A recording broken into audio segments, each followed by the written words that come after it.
till something changed inside of me. The inner human slowly deading me.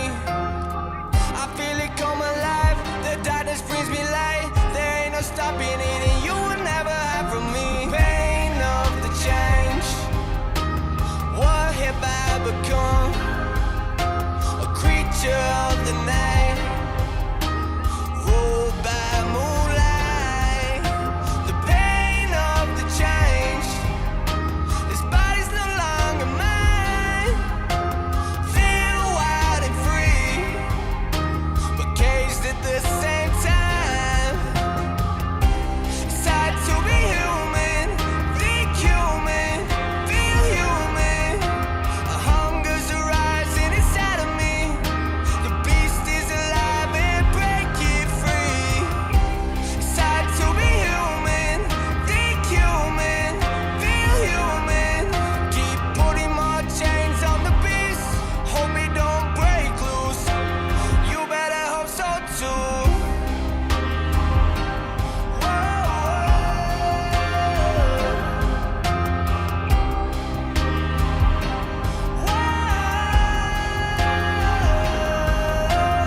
I'm still inside. I'm still here. What have I done? When did this all start? I have become a monster in the dark. A hunger like no other. Running on instinct. What's this creature? Always inside of me.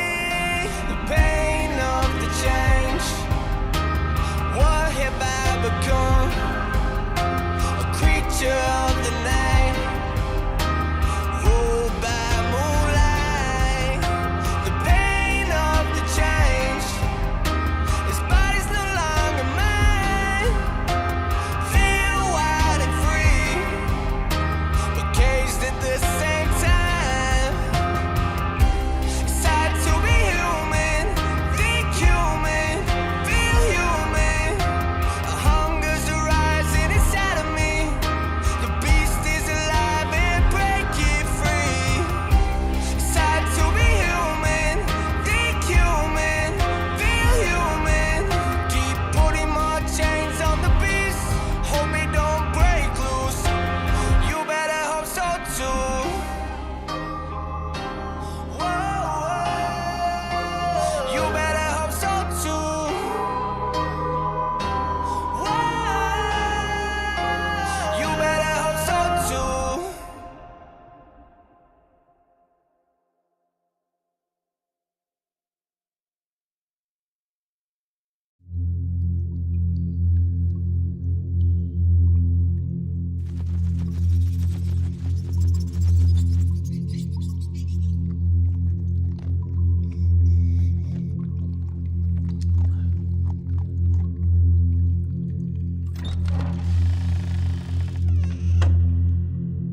When the hunger wakes me, I live to feed. Where the darkness surrounds me, shape shifting in the night, stalking you. Does my face seem familiar? Does my back tell you more?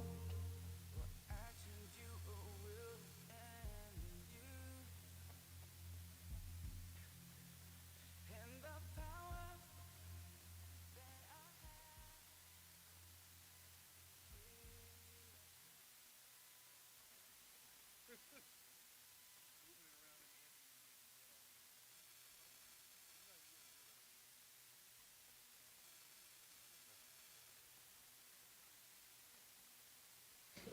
Great. Can y'all hear me? Jeez. Tony, you do the intro there. There you go. We're here now, I guess, for a third time. We were sort of talking away. Explaining everything that happened. Pretty much, there's a tile that's Yeah. performing magic tricks and is gonna fall any moment. So I was messing with it, spilled stuff everywhere, and was vacuuming, and I think I accidentally started the stream early. But don't worry, Anthony yelled. So that's, He yelled at me to make sure I knew I did it on accident. yeah. I wouldn't yell at anybody. Oh, you just You're yelled just at being me, a, girl. you're just being a crybaby. No, you got mad. I got annoyed. I didn't yell. All I'm saying is some people's feelings were hurt.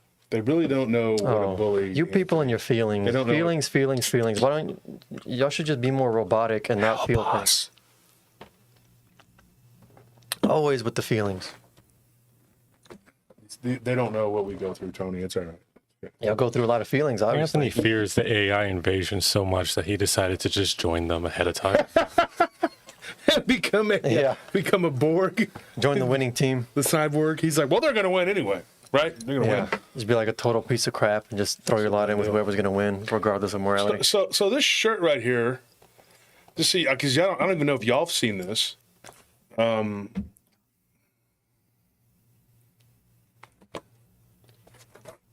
Dude, this Red Bull tastes like Benadryl. Holy crap. Well, don't drink it. That's what you get. You get what you get for being a jerk all the time. Your punishment like is to drink Benadryl Red Bull. I guess a juniper berry. So this is, I don't know what this is. Just in case anybody asks, because somebody will. I don't know what he is. I just saw it on. He looks like that character on Rampage. That game, the fighting game. That's not what that is. I don't know what he is, but he's got like white, like right. Let me see if I can get my fingers a little bit. He's got like white around his head. I don't know what that is. It's not horns. So he's like a werewolf, Baboon looking. Mm-hmm. So I think this is what a Gugwe would look like. Yeah. Actually, now that you say that. The company that I deal with, I get a lot of discounts and stuff, and so they'll send me like different people will download stuff onto their site. And so I'll be offered, like, they'll be like, hey, since you were interested in this shit, and here's this crap, And so I saw this and I thought, well, that's an interesting picture. And so somebody had thought that too. So they stuck it on there. And so I thought it was kind of Gugwe, werewolfish looking, whatever. So I can't tell you what it is. I don't know. It just looks like a werewolf kind of dude. I don't know. So there it is. So if somebody asks, can't tell you. Somebody said that's Saberwolf. Well, it doesn't really look like Saberwolf to me. No, Saberwolf is. But I mean, you can say it's. I think it's just somebody's rendition of something, because a lot of that stuff is actually people, like, they're artists, and they'll draw something or make something, and then they'll turn it into like shirts. I think they can do hats now too.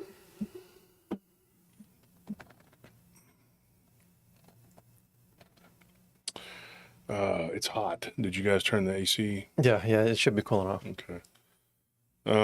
So my brother's back. He's out of the hospital.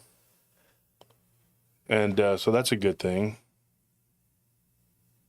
And I think, is Cam, is he out of, he had surgery yesterday, right? Or the day before?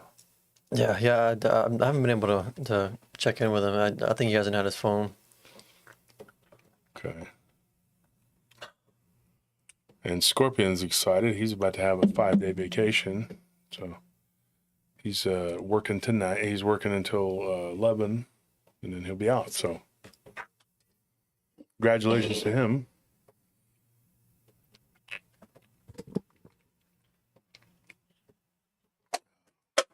One of our other guards is doing better.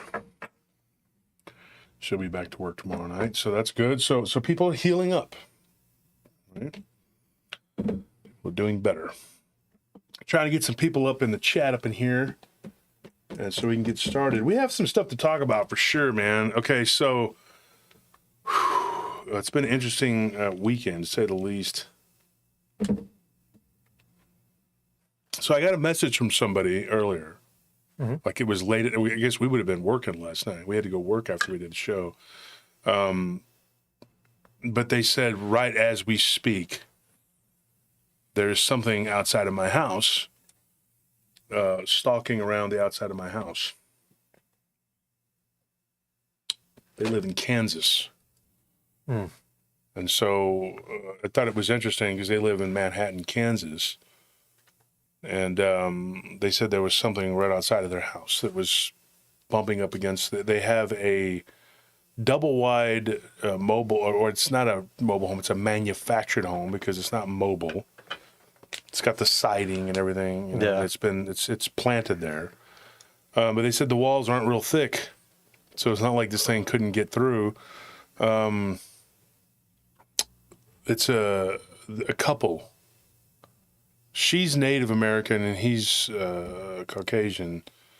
And they have 2 children, but the children were spending the night at someone else's house. And this is going to sound, this sounds weird, okay? So her husband, okay, according to her husband has her family has a problem with him. She was supposed to marry another native dude, but that dude was not nice guy. So according to her, that guy's dad and uncle practice black magic.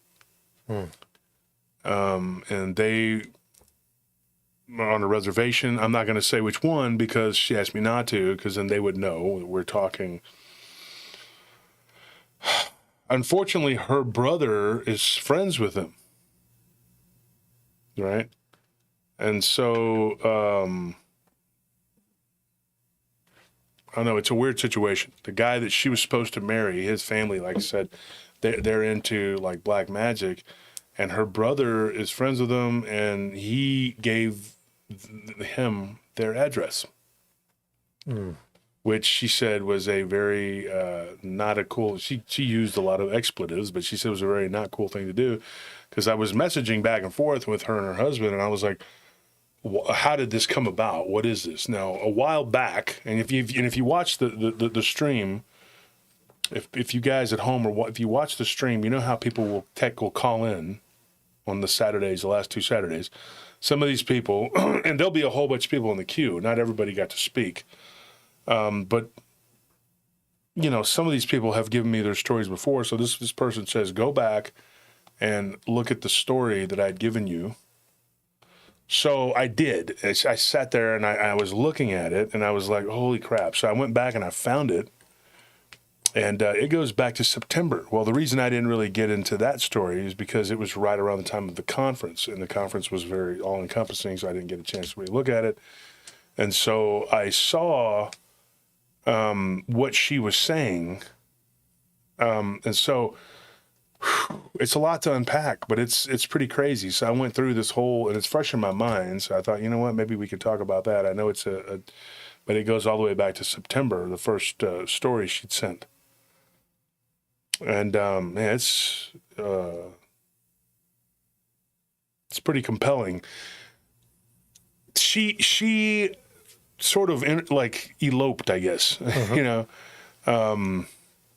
she was 21. And she was living at home, and her mother was very ill. Her dad had passed away from cirrhosis. And so her mother had raised her, but her mother was very ill, and her grandmother had come, and she lived in another town over. She didn't live on the reservation. And a funny thing, her grandmother actually won a bunch of money. She went to a casino and she gambled, and she won like $250,000 or something.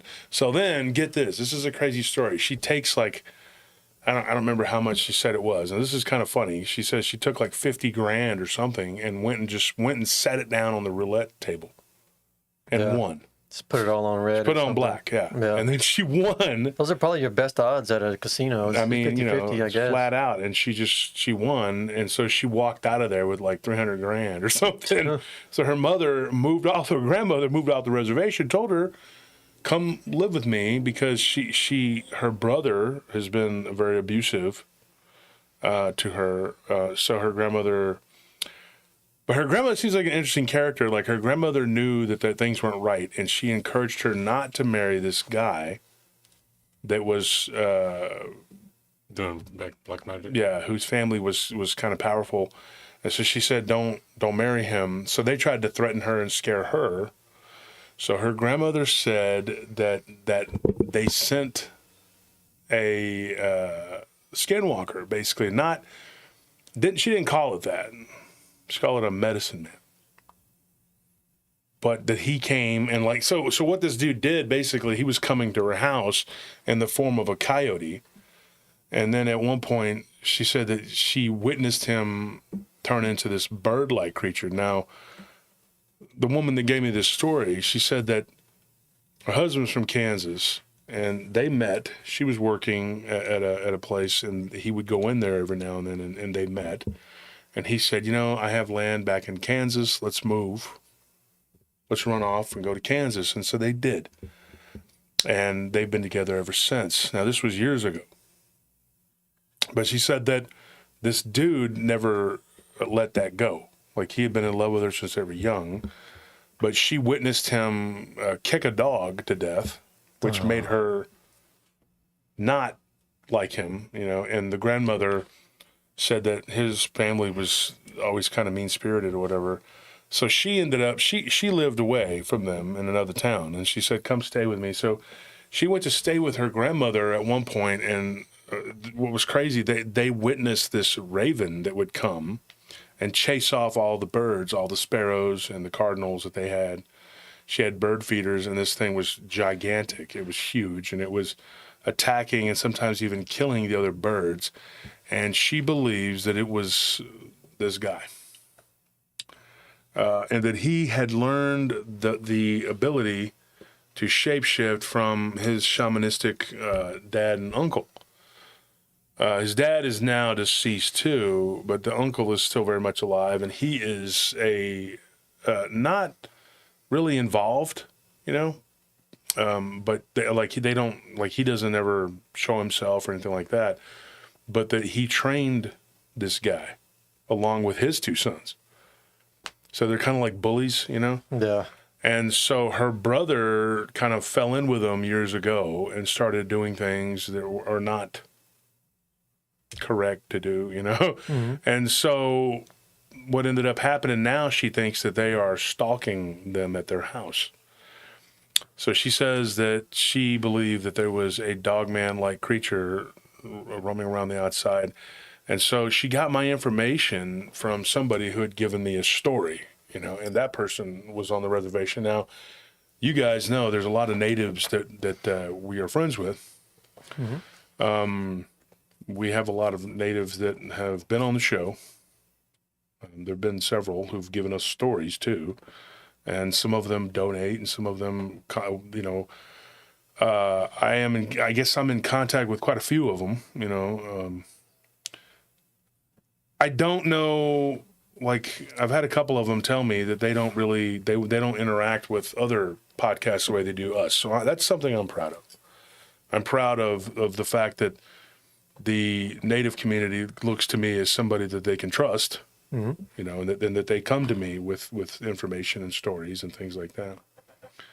And also the Hispanic community, we have a lot of African American people that watch the show. And this isn't virtue signaling. This is just me being honest, I'm not up here going oh, look at me, I'm of every color of the rainbow, because, that's not the case.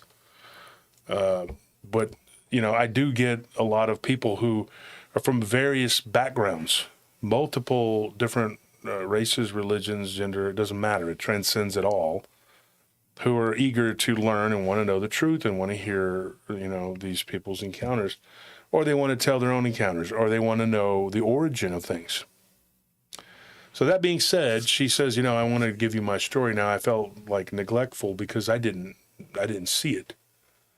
So I went back and I found it. So last night when this person began messaging me, I saw the messages. Of course, we were driving and, and I had to do my job, but in between stops, I was looking. And I noticed that she was very frantic. Now, I got to say this. I got to put this out there on the show. if something is happening to you and it's happening in real time, I'm not telling you that I can't help you. I'm not going to tell you that you know, but if something is happening to you at the moment and you're in some sort of danger, you need to call the police. Yeah. Okay.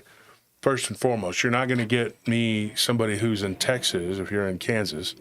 And this isn't the case with her and her husband. They weren't trying to get me to do something about it. She just like, I want you to know this. This is what's happening. But I have to put this out there. You know, I think that if something is happening, you need to be calling the police or calling somebody that is closer to you that can help you. You know, and I don't know. I don't have all the answers. I'm not the Ghostbuster. I can't tell you, hey, you know, this is what you need to do. You know what I mean? Like, because I don't always know.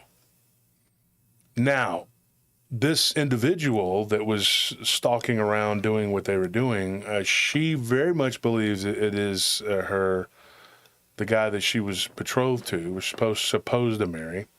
It wasn't a formal thing. It wasn't like, you know, the chief said, hey, you got to get married. You know, it was an arranged wedding. No, it was just what was expected. Or because they were friends from a young age. Yeah, and so what ends up happening, somebody gives her address information to this guy. So he sends her a letter. And in the letter, it was kind of, I haven't seen it, but what was said was that, you know, I care about you. I want to be with you, blah, blah, blah, blah, blah. Why are you doing this to me? And then it kind of turns, like it goes from being sad and kind of, you know, sulky to being aggressive and being rather threatening. And so she gave it to the authorities and said, look, this guy's basically saying that, you know, I need to do this, I need to do that. And if I don't, then there's going to be a price to pay. Like, what does he mean by that? Like, what is he saying? Mm-hmm. He's basically saying that if you don't, It's a threat. yeah, then there's going to be a problem. And so her husband, who drives a truck for this company, got followed to work, and he believes that he saw a hyena-like creature, he called it hyena-like, by the gate when he was unlocking it, and it charged at him out of the darkness, and he ran and got up in his truck. And so that was like kind of the opening salvo to being stalked around their property and having things happen around their property. She has these Chimera dolls that she was given by another native friend of hers, and they were moving on the shelf. Interesting, because Chief used to collect those, a friend of ours. And he had one that was constantly like jumping off the shelf. I say jumping off because he would push it way back and then it would still fall off. Yeah. When him and Loki were rooming together. And Chief's uncle was freaked out. He was like, get rid of these things. I want them in my house. I don't blame him. I would have said the same thing. I would get the hell out of my house with these weird little dolls. And so there was something that happened with her. She says, you know, the little Chimera dolls, they have these masks. Now, she's not of that particular tribe. It's a friend of hers that they met online. And so then some of these, they'll do intertribal powwows. So her and her people went to this powwow where there were like 6, 7 different tribes. And they became good friends with some of these people. And they met them online. And then they exchanged information. So one year she gets 2 of them in the mail. She liked them, so she started buying them. The one that was given to her by her friend, those weren't the ones that had problems. She bought one, of all places, off of eBay. Yeah. And honestly, with eBay, you don't know what you're going to get. You don't know what the hell that person was doing with that. So she said one of them had like a wolf-like head, and it was very creepy. And she said, honestly, when I got it, she said when I got it, it did not. The way she wrote on there was, it didn't look the way it did on eBay. Like she's like, it didn't look so serial killer. Ugly. Yeah. You know, once she got it, she's like, and when you take the little hat off of it, little head or whatever, something underneath it, the eyes are like, you know, she said they looked bulged out and they looked weird, like somebody got choked. So she put the little hat back on him, which was a wolf-like head, but she said the wolf head has this weird dog-like hair, which she thinks is real hair, real fur. Mm-hmm. Right? It's not this soft bunny rabbit fur. It's like some kind of weird coarse hair. And then she said that what was another thing that stood out about it was it just looked completely demonic, looked evil as hell. It scared the crap out of her. So she said the first thing that happened that day when she put it up on the shelf, she said it was like 5:30 in the afternoon. She'd gotten back from work and she picked up her kids from the daycare or whatever, and she put it up on the shelf. And she says she goes by the window, and she said it was late fall, so it was getting dark earlier, you know. And right around 6 o'clock, she hears a thump by the dining room window.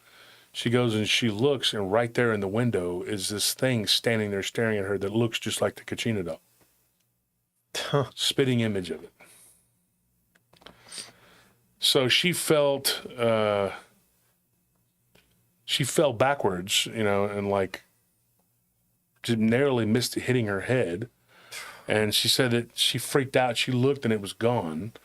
So then she thought, how, you know, now if this is the guy that is stalking her from where she's from, how is he able to get from where he's from to where she's at, which is about 600 miles, something like that. I don't know, several hundred miles. It's because he's not physically there. Mm-hmm. Yeah. Astral projecting or something. Yeah, and then he's able to witness her. So she asked that question. She's like, what do you know about this? And so I'm going to tell you what I know. As Anthony just answered part of it, it is a form of astral projection. And he is probably able to see inside your house. He knows that you collected these things, and he probably witnessed you either buying it or receiving it or whatever. And I hate to tell you that, but you have to close out that opening where he's getting in. Because these people that do these things, and I've had to deal with it recently, I can tell you about this. They did this in my house, and they bragged to one another, and one of them blew the whistle and said what was going on, that they actually built an altar in my house. And they were able to move in and out of my house.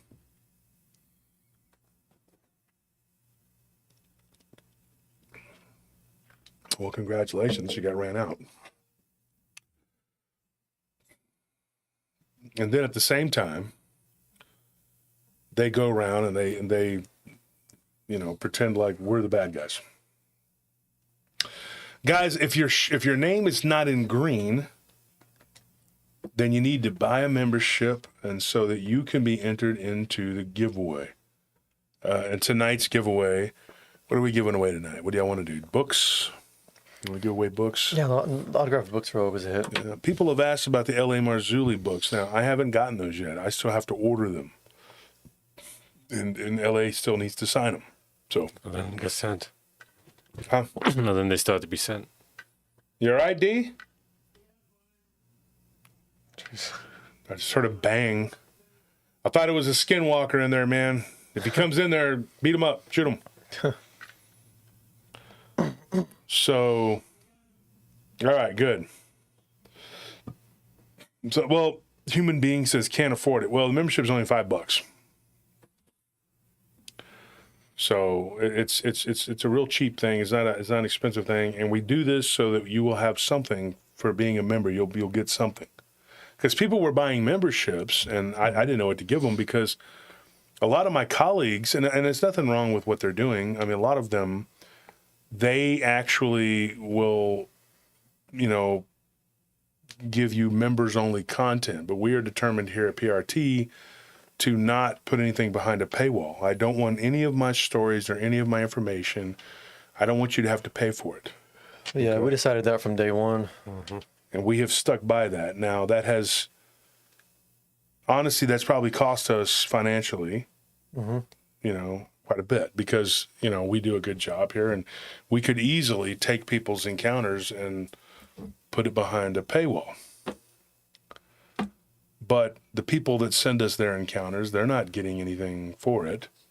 And they want their stories heard. So I don't think it's right to take somebody's story and put it behind a paywall, especially if it's not mine. Now, that being said, that's not a crack on anyone else that does that because everyone in this field does that. Thank you for that donation, Matt Acosta. And that is how we stay afloat and don't have to do that. Matt says, big shout out to PRT and troopers for praying for Ruidoso. New Mexico, rain helped get fires under control, thank God. And now rebuilding lives can begin. I was going to ask about that. I had heard that there was rain. I'm glad that that's happening. Yeah, I made a call to Harp. I'm just going to be honest. I said, look. Knock it off. Knock it off. All right? Enough is enough. Next call is going to be the Middle East. Look, this stuff goes on because I allow it. What about me? I'm putting my hand down on this one. I used to have a boss that was so egotistical. We'd be working out, dude, and we'd be, imitating him because he was so megalomaniac. He would say the most outlandish things, man. Like it was offensive. And he would say things like, well, if God himself came down here, I'd say this. And I'm like, what?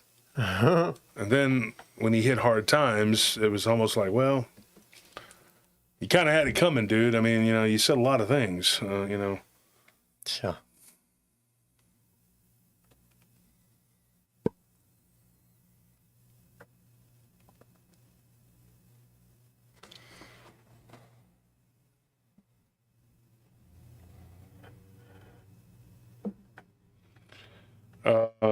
Can you hold on one second? I'm not understanding that right there. Read that. I'm not out loud, but read it. So if you're not a member, be a member so that you can be entered into the giveaway on Sunday. Now, if you are a mod, just tell us what you want. Okay, if you're a moderator. Frank Stagno, thank you, and thank you for being on the show last night, Frank. I appreciate you coming on and talking. It was interesting. So, anyways, this woman, what ends up happening? She goes to check on her children in the middle of the night because she hears a growling noise, and it was so loud. And she has a dog. She had two dogs. One's a chow. Well, he's not around anymore. Just disappeared. And then she has a Doberman. And so those dogs were outside, but they were scratching the door and barking and growling, trying to get in. So then she hears this snarling sound from inside the children's bedroom. And they both, this is when they were real young, and they both slept in the same room. And then they had another room that they had rented out to her husband's sister. That's her sister-in-law. Sister-in-law, yeah, and they're also like best friends. Mm-hmm. And so they get up in the middle of the night and they go into the children's bedroom together. Her husband is away; he's driving, and they open the door. And what they see is nothing short of like just pure demonic, manifestation. The children are sound asleep. How they could sleep through this, she's like, is anyone's guess. She's like, God is good, is what she said. She is a devout Christian, and that does help. And her sister-in-law confronted this thing, and these are brave ladies. Both of them are in their late 20s at this point. They're not that old. And they were dealing with something that would probably scare most grown men. And what was in the corner sitting there snarling what could only be described as a demonic black dog, hellhound, wolf-like thing in the corner of the room. She said it had pointy ears up and down, almost like a Dogman. The head was real squared off, and there was this huge protruding muzzle. And she said something was dripping off of its mouth, and the eyes were red, and it had like hands with dog-like legs, and it was down, like hunched down, and it was like this, you know. And she said that they turned the light on, and it was there for a second, and it like kind of moved around in a circle. Not like it physically moved its body in a circle. It just began to sitting completely still, kind of spinning in a circle, and then was swirled out, and it was gone. There was like this black dust or whatever, and then it was gone. And she said that they both got really nauseous and sick, and immediately the children woke up crying that they had had a nightmare. And there was this like cave that was in the ground, as they described it, and there was this dog-like ghoul thing that was trying to drag them into it. So that's what they remember. And so then they all slept in her room, and it was completely terrifying. The next night was no better. They had to call the police, and the sheriff's department has gotten tired of going out there. And she found one person who was willing to believe her. It was one of her neighbors who said that he was coming home from work. They have this, there's not a whole lot of them in that spot where they're at. Well, this was back then. But at the time, she said there was not a whole lot of them living there. Hers was a pretty new spot. And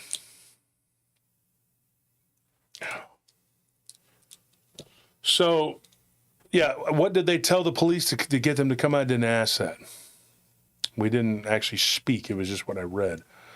So what ends up happening, they have the neighbor.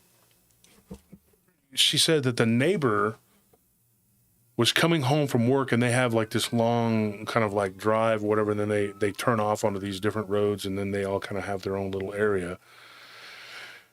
It's not like they're all crammed together. This is out in the country. And she said that her neighbor went out there and was, I guess you would say, accosted by something when he got out of his vehicle to go into his house. He was confronted or accosted by something that was laying on his porch. And he's like, what in the hell is that? It looked like a small bear-like dog creature. And it got up and it began to run toward him on its hind legs. But it was the way he described it. It moved hyena-like because the back legs were small and the upper body and the front limbs were bigger, longer. So it began to move towards him very quickly, and then he ran and got back in his truck and grabbed he was clutching his pistol. But he said he was too afraid to shoot at it because it just looked so unnatural. He thought, man, I'm just going to make this thing mad. And so it didn't go up and like attack his truck, anything like that. It just ran right by his truck and then took off into the darkness. So he sat there for a little while and then eventually got up out of his truck. He looked. He's got a pretty big truck, he said, it's a work truck. And he went inside. And then that was the end of it. Now, he hadn't seen anything since. And that was back in like December. So he encountered something, and she ran into him in town, and they began to talk, and him and his wife, and she was like, tell her what you saw. Because his wife is her friend. So her husband, was the one that saw this. So her and her sister-in-law, the woman that gave me this story, they were in town, and they ran into this guy and his wife. And the sister-in-law had been friends with her since they were kids. They go way back. Mm-hmm. And so she was talking to her, and she says, are y'all still going through with all this ordeal, And she had started telling her about it around Thanksgiving. So by early December, she knew what was going on. And that's when this happened. And so then he tells them the story, and they are just like, holy crap. So this isn't something that was native there. That, like, not native as in Native American, but like it's not like something that was going on for Locally. Yeah, it's not no legend. It's not like a legend of this. You got my phone? Yeah. So that's weird.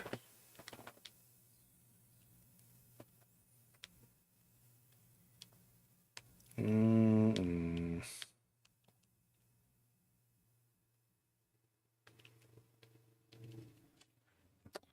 But anyway,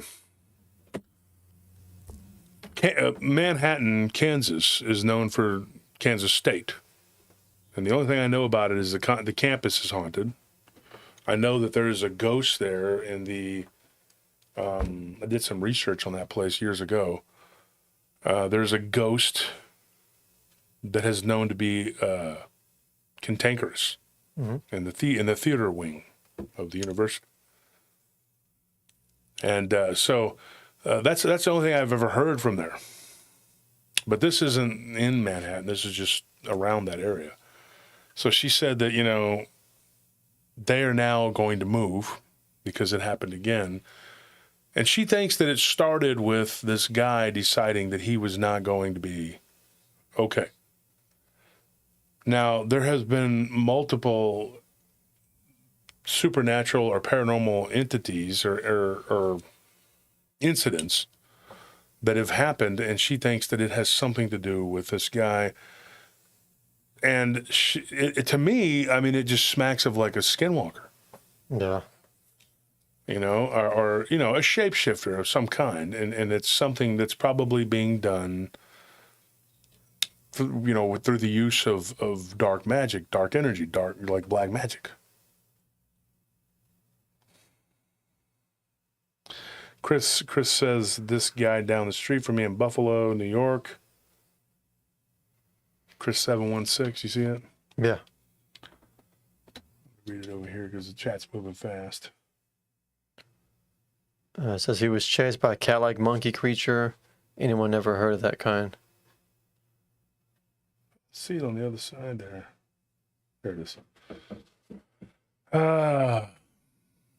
He says he was chased by Yeah, cat-like monkey creature, dude. That is weird because there is a cat-like creature that we had talked about on multiple occasions, but cat-like monkey creature. There was a woman who lived here in Austin that gave us a story. She was an African-American woman. I remember when we were working over at Child Inc. And she had said that there was this. I told it on the show, one of the episodes. It was a podcast episode. And she told one of my guards, who told me, and then I got in touch with her, that there was this cat-like creature that was inside of, it was a black cat-like creature, but it had primate type whatever. And it was inside of her storage shed on her property. I don't know if y'all remember that. Yeah, I think that sounds familiar. But I mean, like we I know that on the podcast, especially, we've fielded encounters of like just bipedal cat-looking creatures. Mm. Yeah, they do exist, unfortunately. But what was going on here in this Kansas area? So last night I get the message saying, "Hey, I'm literally, like right now, there's this thing outside of our house."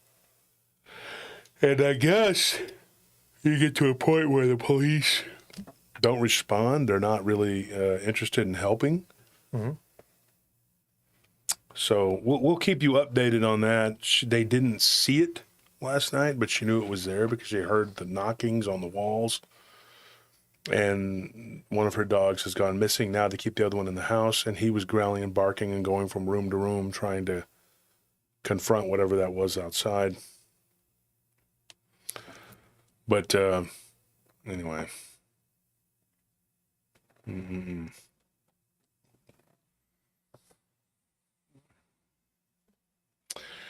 So let's let's go to the stories here. Did she explain to you what that was? We'll have to talk to her about it later. Okay. So we got a few of them here. We got one from Chicago. We got the story about the guy whose grandfather saw something on a train when he was traveling through Idaho. We got the flying creature from Monterey, Yeah, we've been talking about doing that one. El Monstro. And then we have the homeless guy. Well, he was homeless. Yeah.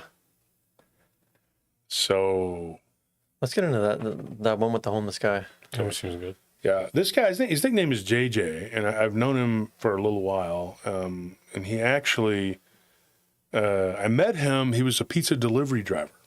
That's how I met him years ago. We were working like a standard. How long ago was that? Was that like Standard 14 years ago? No, wait, no. No, it wasn't 14 12, years 2011. No, I think it was like 2012. So probably, what, 12 I don't years think ago? so. I don't think it was 2012. I think it was 2011 because Zane was like a freshman in high school and he was like not doing his schoolwork. So I had to take him to work with me. Either way. And it was terrible. I think it was 2011. Yeah, we probably started it in 2011 and we were still there in 2012. Yeah. But we were working at this one site, and this guy, he worked at the pizza place around the corner, and Zane, okay, you're going to think I'm crazy when I tell you this. When we got Zane, he was like 14. He would not eat anything but chicken tenders or nuggets and French fries. Yep. And peanut butter. Dip them in chocolate sauce. Peanut butter and jelly. Like literally, I'm not even joking. It blew my mind. This kid wouldn't even eat a cheeseburger or a pizza. I mean, it's one thing if a little kid does that, but he was like 15. Well, yeah. What's crazy though was like, even like being a kid, a teenager, whatever kids, they still like pizza and cheeseburgers. Yeah. He wouldn't eat, and it was so weird. Like he grew up so weird with his mom, who was very neglectful. That he didn't even know what mayonnaise and mustard was. Yeah. Like we gave him a cheeseburger and he's like, I don't like that white and yellow stuff on there. He didn't, I'm not kidding. So it was horrible. Like he was not raised correctly. Let's put it that way. And Zane, he's changed since then. He's much worse. But so he ended up, having to go to work with me, and so when he finally started eating regular food, he liked pizza and he liked Philly cheesesteaks and stuff that most people like. But he really liked pizza, and he liked Papa John's, which I could not stand. Papa John's. It was all because sugar, it was sweet. full of sugar. Yeah. So what ends up happening? We get this pizza delivery guy, and his name was JJ, and so. He said, you guys ever need anything, whatever? He goes, when we close, you guys always order kind of late, and he says, if you guys want to, whatever, I got anything, because we hit it off, we started talking, whatever. And he said, if you guys want any pizza or whatever, he goes, I'll drop it off to you guys, And because I always give him a good tip, and he was a nice guy. And so he did, true to his word, he came by there. And so one night he came by and we just sat there talking. And we had some similar interests. Zane had these Pokemon, or what do you call them? I guess they were Yu-Gi-Oh, whatever, the cards. The cards, yeah. And so this dude, his son collected them. He had a bunch of them. And he had his son when he was real young, so him and his son both collected them together.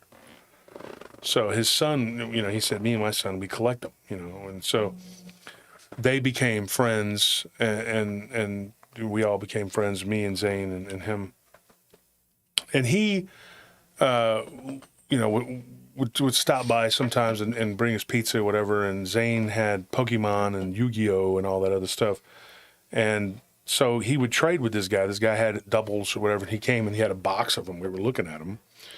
And his son had doubles and Zane had doubles, so it was easy. They just swap, and he would bring us pizza. So we started talking, and I found out a lot about this guy. Now, he told me he was homeless. He was homeless at one time, but this actually happened after we knew him. This was not when we first met him, because he was a young dude. So I started the show back in 2019. And one day, he was on Facebook for a while, and then he was off Facebook, and he was back on Facebook. And so he messaged me on Messenger. It's probably been a couple years now, but he says, "Man, I have a horrific story to tell you that you could put it on your show." So I didn't run into him again until I think it was D ordered pizza or something over there at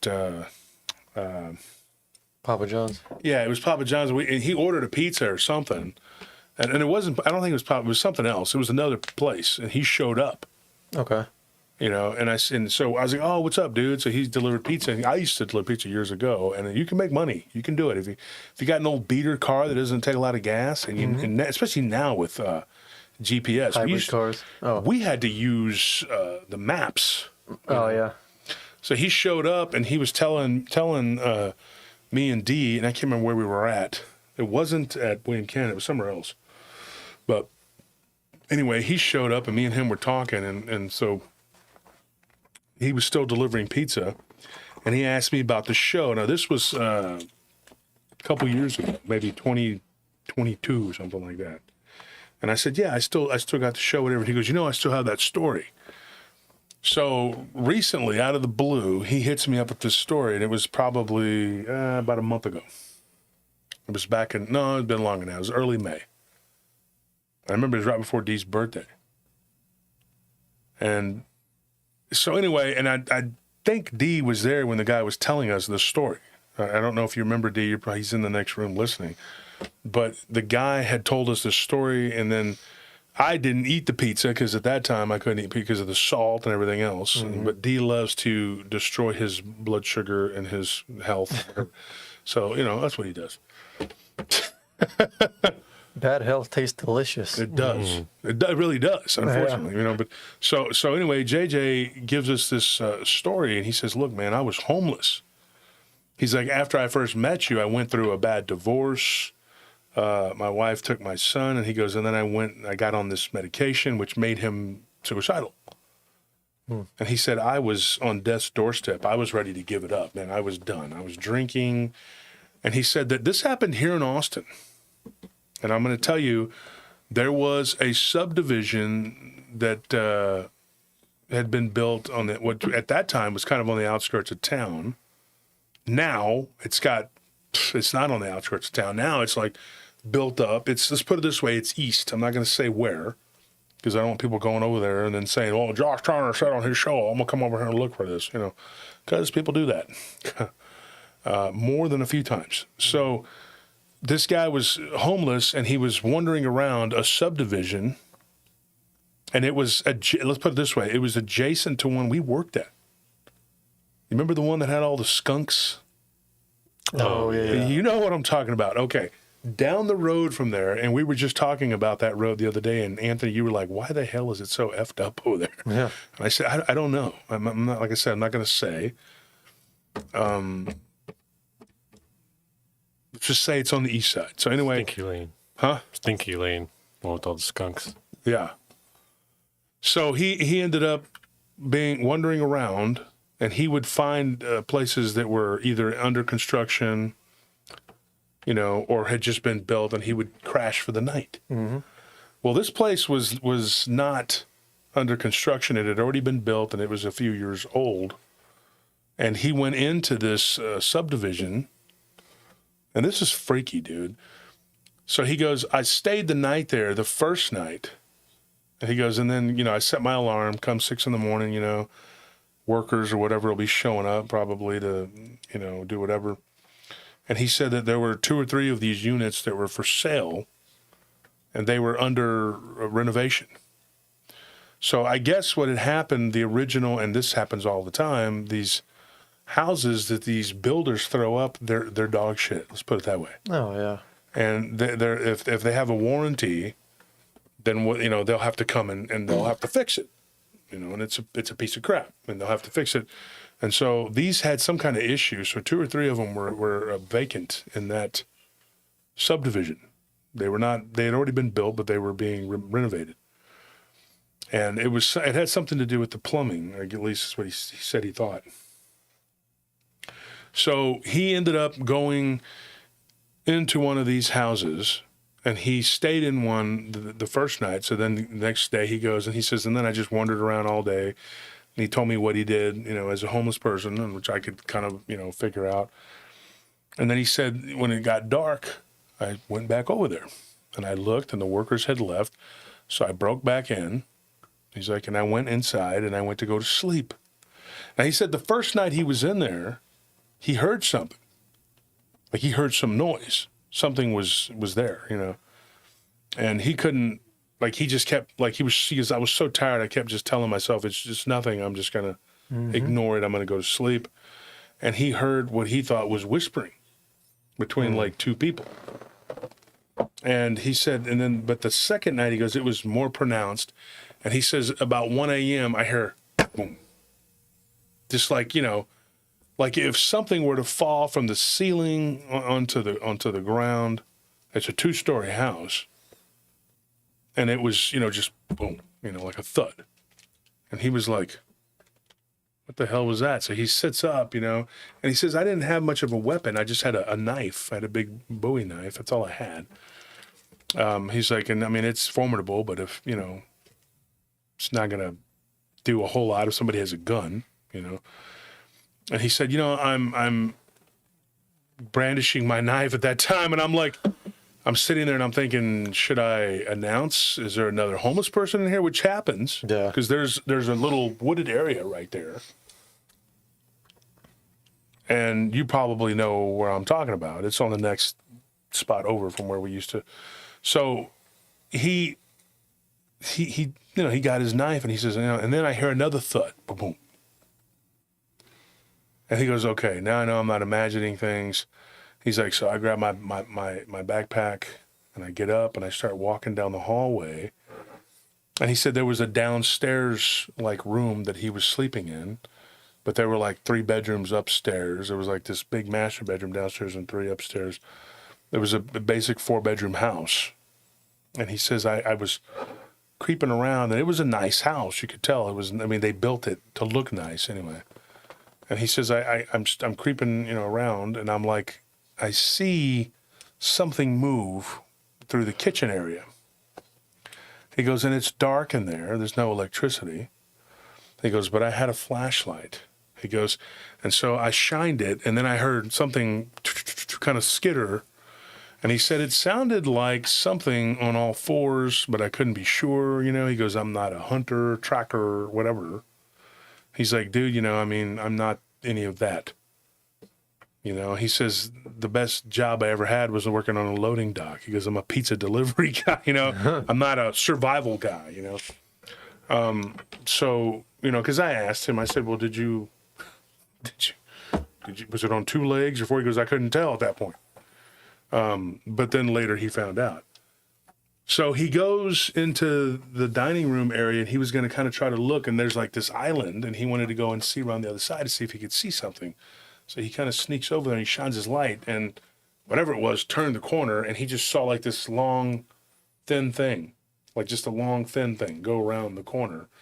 And he was like, what the hell? And so, and then it must have been facing, he said, the straight ahead, there was like this window. And he said that when he was staring at the window, this thing was ducked down, purposely hiding from him behind the island. So he said, I got curious. I started walking toward it, and I thought, what in the hell am I looking at? And he said, I'll be real honest with you. This thing looked like a tail. But it wasn't a furry tail. He said it looked like, and he said if I had to say a tail, I would say it was like how a lizard's tail looked. I was going to say a rat tail or something. Yeah, No, he said it was like a lizard tail. Yeah. And he said, and then he goes, this thing was facing the window, which the blinds were pulled all the way up. And he goes, by the light of the moon, I could see the reflection of this, whatever it was, in the window. And he goes, and at this point, I was on the other side of the island. And I knew there was something over there, and I heard this kind of snapping, clicking noise, which sounded like teeth, like, you know. And he's like, I'm going like, what in the hell am I dealing with? And he says, as my eyes adjust, he goes, I see. In the window, I can kind of see this thing's moving its head, and it's kind of moving like this. It's got a human-shaped head. Mm-hmm. And he said, but I couldn't make out all the features. He goes, but I could see in the window that it had like kind of pointy ears, and it had a tail because I looked and I saw it kind of sticking out around the island. And he said that it was hunched over, like it was hiding. He's like, and then he goes, so I started to slowly back away, and I thought, okay, this house is inhabited, by something. He goes, and then I turn around, and I hear, and this thing had skittered away into the next room, which would have been one of the living areas. And he's like, okay, I'm going to head for the door. So he says, I'm going toward the door because the backyard has a lock on it, so he would have had to jump the privacy fence to get out of there. Because that was the first thing he did, was try to go through the privacy fence.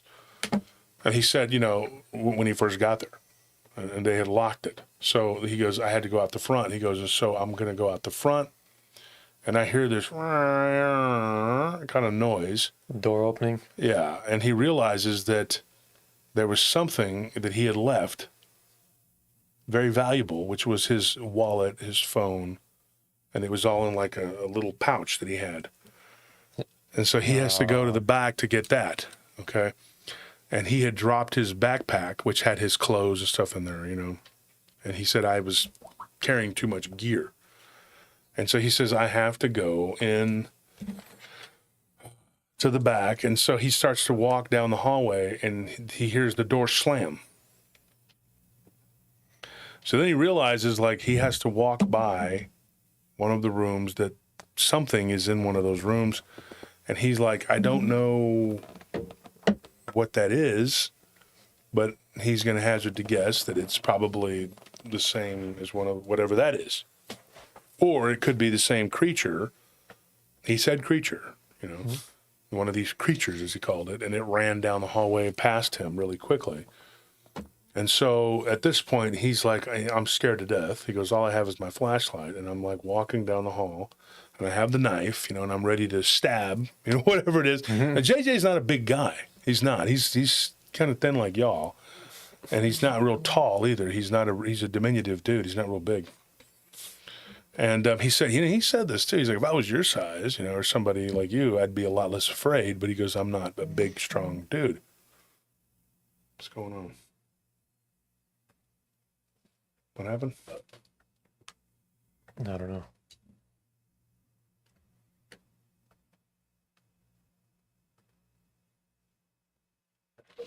So anyways, what ends up happening with this situation, hold on one second.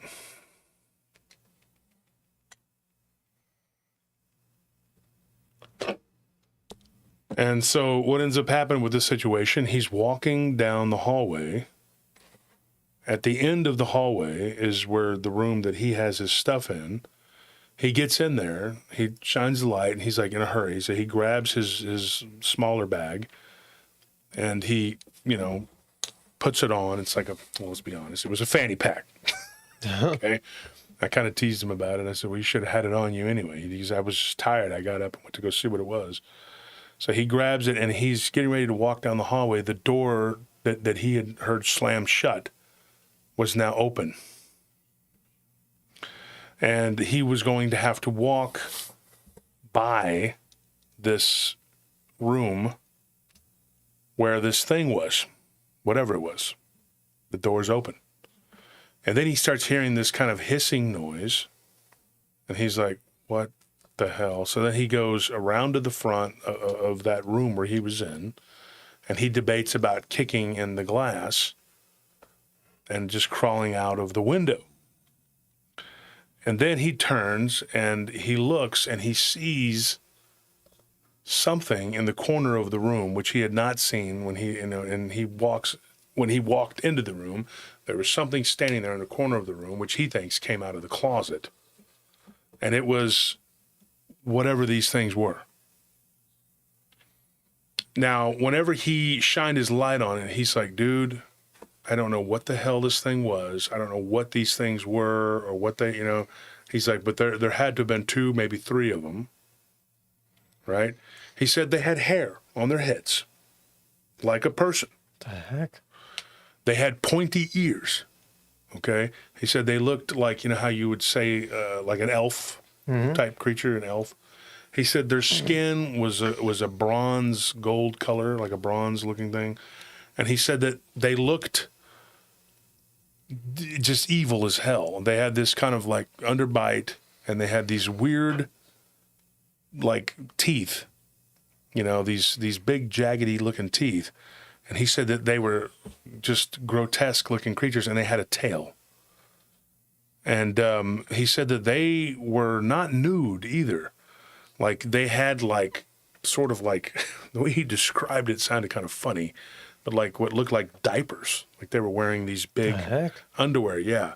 And he saw one, and then he sees another one come around down the hallway. He can hear it, and he looks, and their feet. He said the feet had like 4 digits, right? There was like three toes and a thumb-like digit, like that stuck out. And he said, I don't know what the hell that was. He said, but it looked like, and this one that came around the corner was wearing like a raggedy blue shirt. Like they had clothing. That is so bizarre. And so he was sitting there and he was looking at this thing, and they were both kind of like making a hissing noise and making noise. And they had these prehensile looking tails that had no fur or anything on, like no hair or anything. He said, I saw no hair on their bodies. There was no real musculature to them. They just had, just plain flat chest, flat stomachs. And they were both like hissing and making this clicking noise. And they were coming toward him. And he had his knife, and he was just like, I got to get the hell out of here. So he reaches down, and the window has no screen on it, thank God. And he reaches down, and he just lifts it up. And the window just, some of those places we've been in, when you have to go close a window, it's hell trying to get them to go up and down. Because they build them like shit. Mm-hmm. And these large builders, they do. And they're like, hey, by the way, close and lock up everything in the whole place. Yeah. There's like 40, 50 houses here. Yeah, every single window, we've decided to leave them open along with every single door. And so if you could literally close every single window and every single door, that would be great. Goodbye. Yeah. And I've seen them use thin cardboard as sheathing when they're supposed to use plywood. Yeah. It's ridiculous. And then they said, by the way, can you just go ahead and do that for the rest of the planet, too, while you're at it? By the year 2040, 52, something like that, 24, 52, you should be done. And then, that way you'll get paid. Let your guards know, too. That is a slight exaggeration. Mm-hmm. You will be done by the year 2044. So what they do is he was in luck. He opened it. It opened right up. And so he crawled out of the window, and these things ran toward him. And the window is not like some magical barrier that keeps these things inside the house. Yeah. So one of them just ducks out and comes right in, and the other one runs after him. He's like, and I got the impression that these things were hungry. He goes, it seemed like they were hungry. And he says, and they're chasing after me, and he goes, and my thought was that they wanted to eat me.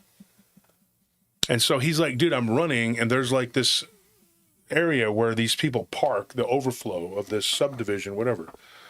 And he said that there was like these 2 or 3 vehicles, and he says, I ran up to one and I checked the door, and it was locked. I checked another one, and it was locked. He's like, and so I just kept going.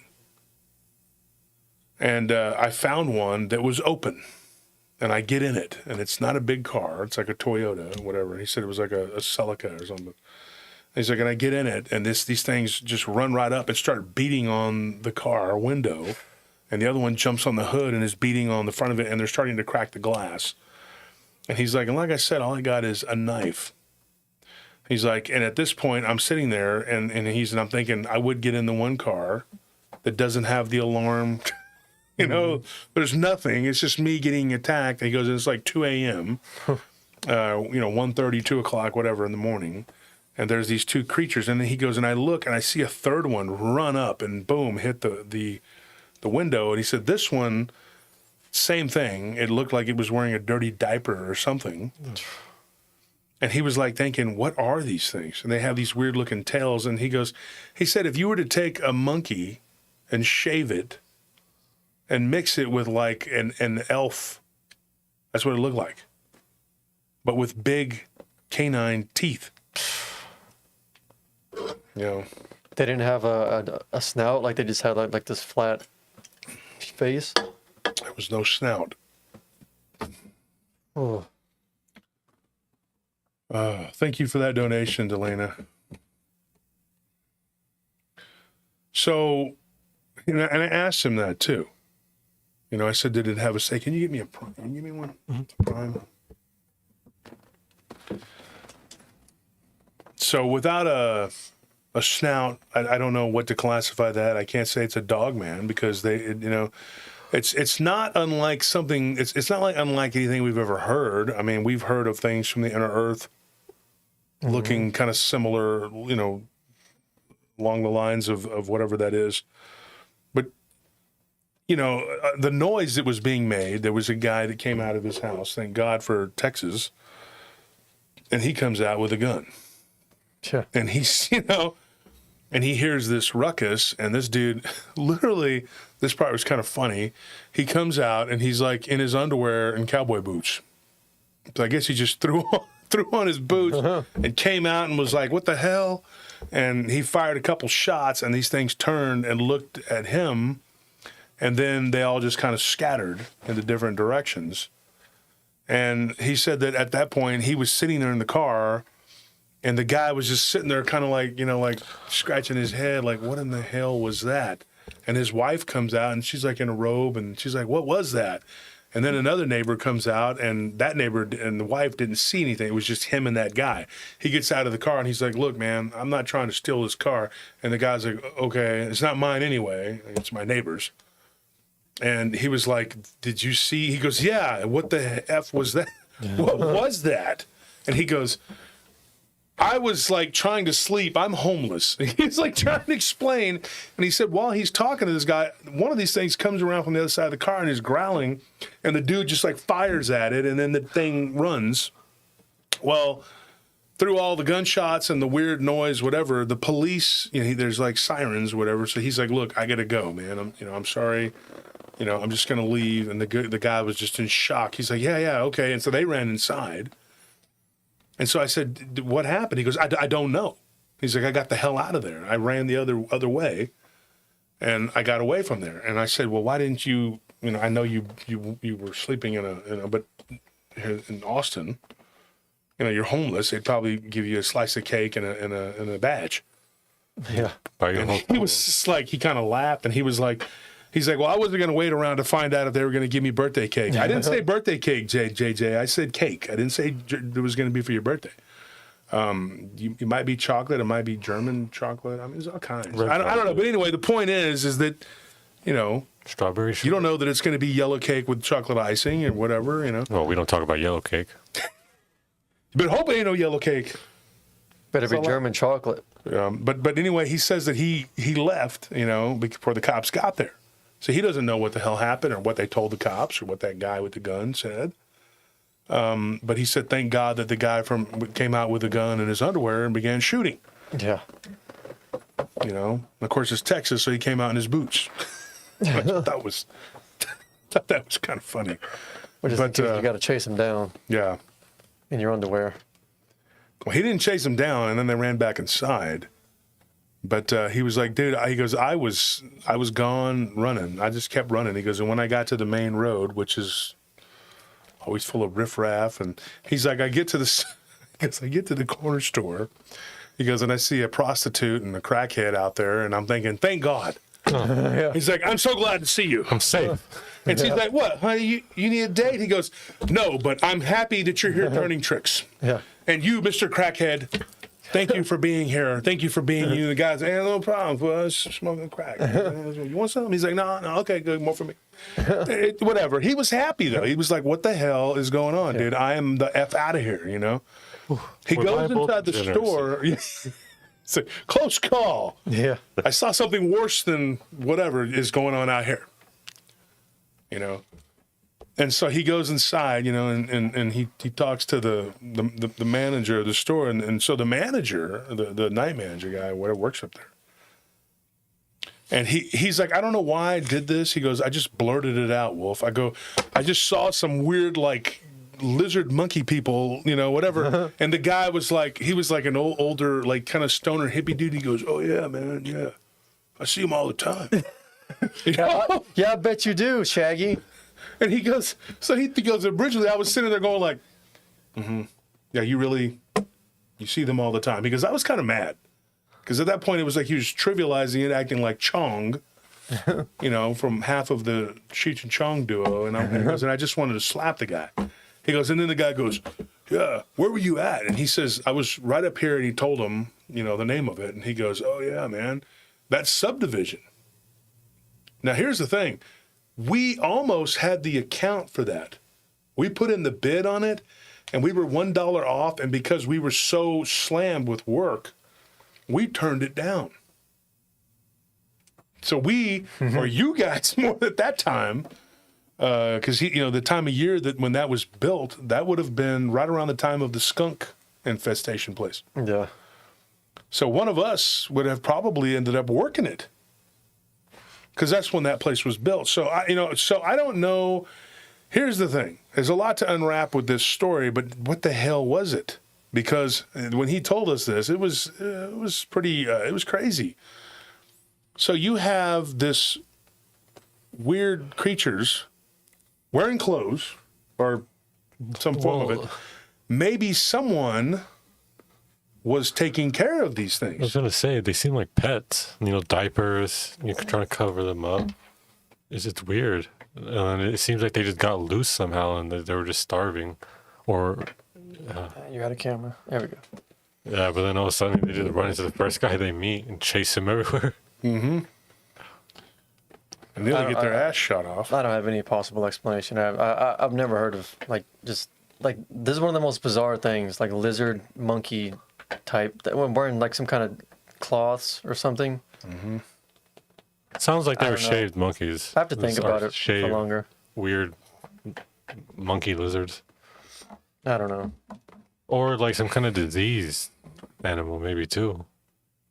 The face, to me, does it. Yeah, somebody said Sibylla. Get Sibylla Irwin to draw it. Yeah. That'd be cool. You know, somebody tell Sibylla to. Why does Logan Paul have to make things hard? Him and his slaphead brother. I think their energy drink, like, got recalled or something, didn't it? Yeah, They got in trouble for some kind of ingredients in it. What? I mean, it wasn't that. It was their energy drink. Are you sure? Yeah. I mean, Are you positive? Sure, why not? wait, that's not Prime, is it? Because that definitely got. Shut up. Froetian just said it's full of forever chemicals. Well, what isn't? Prime is recalled? That's the name of their energy drink too, though. Like they're both called Prime, the sports drink and the great. energy drink. Well, this isn't the energy drink. That's just a sport drink.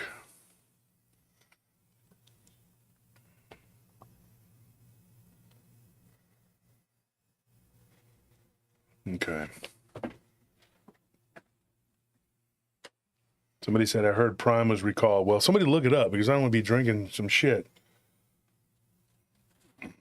Yeah, you're right though about that, Dick. We should stop drinking anything in a can. Yeah. Can you stop? It's too bad V8 doesn't come in glass bottles. It just comes in cans or plastic, and that the aluminum can leak into yours. yeah, the acidity from the tomatoes leaches those chemicals from the aluminum, and then from that plastic lining that's inside the can. But if you put it in plastic, it does the same thing. It leaches the chemicals from the plastic. I love V8. don't know. I don't know. Delicious. Did all of Prime get recalled, or was it just the energy drink? Someone needs to tell us this because we have Prime at the house. Yeah, because we need to throw it out. If it's a sport drink. Let's see, it's Prime recalled. Clamato is better. Nah, Clamato is not better than V8. It says Prime hydration and energy drink. It's Lawsuits showing allege both. PFAS, excessive caffeine. See, this is the energy drink, though. It's, let's see, Joyce says yes, but not in the USA. Oh, that's typical.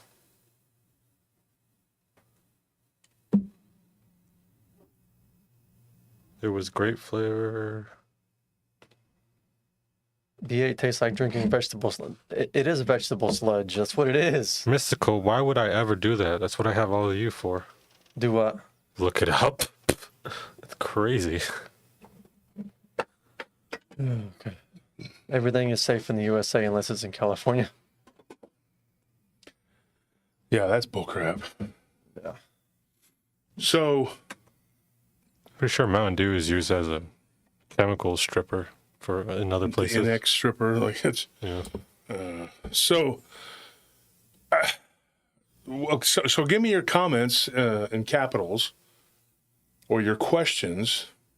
Maybe there was something I missed. Okay. So Chong, the guy working at the convenience store, you know, he's a stoner dude, whatever. He tells JJ that Don't drink that anymore. don't drink it. No. So we should get rid of all of it. Yeah, probably. Why? Everyone's saying that Everyone's both saying are it might be recalled. both. Great. That they're pulled from shows in other countries. We'll go pour it out here. Take it and throw it and pour it. Get it out of. You want some Prime? D, you wanna? Yeah, let's give it to my brother. Yeah, that's great. Don't drink it, D. Great. You want something else? Yeah, because this is empty too. Trash that. Stevia tastes like crap anyway. I hate stevia. It's It doesn't garbage. taste good. It's nasty.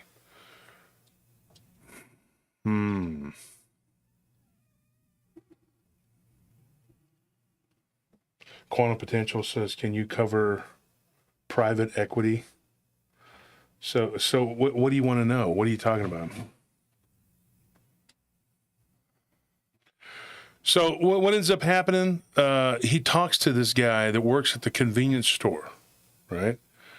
And this guy claims that he saw one of these things one night when he was taking out the trash. And then there was I already drank one of those, and it's got apple cider vinegar. Each one has a shot of it. You can't drink more than one. Can you go to 1877 too? I'll take that. I'll take an 18 if you got it. Yeah. So he saw one of these things, and so they compared notes. The difference between the one that he saw and the one that the guy at the convenience store saw was the one the convenience store guy saw was didn't have any clothing or anything on it. That was it. But he said it scared him, and they were just sitting there watching him from the woods, kind of holding on to a tree branch and looking at him. And he said it wasn't a monkey. He said that the guy at the store was very adamant that it was not a monkey. Yeah.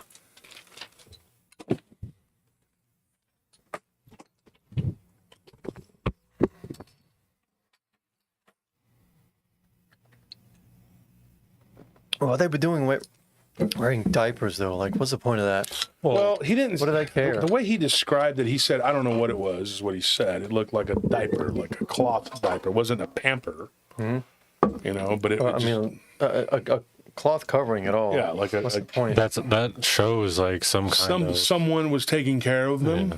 And I think it might be like some kind of. It's gonna sound crazy, like it might be out there, but it sounds like maybe they were already wearing human clothes, as in they started off as humans and then Well, yeah, they were turned wearing into clothes, whatever right? these creatures are, Well, then and then they turned into elves. whatever they are, monkeys. They had tails. Yeah, so I Maybe mean, they're just like really bad at shape shifting and turn into whatever. like, it those might things be were. some kind of government thing where they're trying to they're attempt amateurs. it. Okay, so I'm going to give you some scenarios of what I think could be going on. This is what I told JJ. This is what me and D told JJ. Anyway,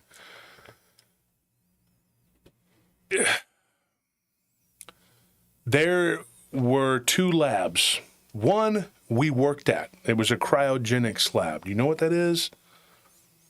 Literally, I'm not talking to you guys because y'all work there. I'm talking that's the one off the I hated 183. that place. Yeah, I hated it too. It's so They used to keep human heads in the freezers there. You think I'm playing? You think I'm joking? No. No. And the place was called like Cyrax or some weird It was like cryax or cryax or some weird shit. And so I walked through there with Scorpion because Nellie didn't want to go inside. She said, I'm not going in there. She's a smart one. And it really is. Nellie's IQ is actually higher than mine. I don't know how that happens, but it does. Okay. She cheated on the IQ She test. cheated. She cheated. She had to. You know. I'm joking, but anyway, she did. She scored higher on the IQ test than I did, which is it's incredible. For the first time in my life, I'm around someone who's smarter than me.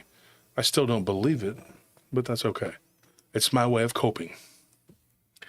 It says here, Valerie says, "Are these the beasts in the field that man would fear that the Bible talks about? Like this weird thing?" Which is kind of why I wore this. I had this shirt and I was like, maybe, but it wouldn't look like this because this thing has like, you could see the snout on it. This is kind of a gugly looking thing, right? that cryo lab was weird because it was like stripped down. We were there for a while, but Yeah, about 3 months. from the very beginning, it was always like stripped. Like the inside was completely Gutted. gutted. There was wires hanging from the ceiling everywhere, and it was just a creepy place. Yeah, and there were freezers everywhere. Yeah. And so the freezers had one time housed human heads. And I talked to one of the people that actually ran that place. They showed up there with the owner of the property because they needed to get something from the back that was locked up. And it was in a case. And I don't know what the hell it was. I had to go up there and I had the key, so I had to let them in. Yeah, Scorpion, you worked there, Scorp, Mm-hmm. And so we walked through there one night. And who else were we with? Oh, it was Clark. I think Clark worked there one night, or a couple times too. So me and Clark walked through there. And Clark, if you're listening, he listens to the show. But a lot of times he catches the replay. Tonight he'll be running around working with Kenny, so he's probably not listening because they're doing the patrol. Yeah, Scorpion said Clark. So that's Zane's uncle, who's been working for us since 2010 or 11, like 13, 14 years.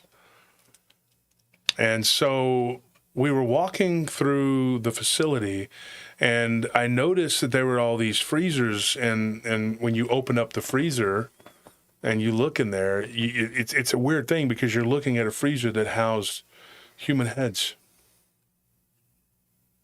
So, go figure. Very, very bizarre, weird place. These people, what they do is they are, I'm going to die, so freeze my head, and then one day you can reattach it to something. And some of them had their entire bodies frozen. Yeah, they're really thinking ahead. That's the way to use your head.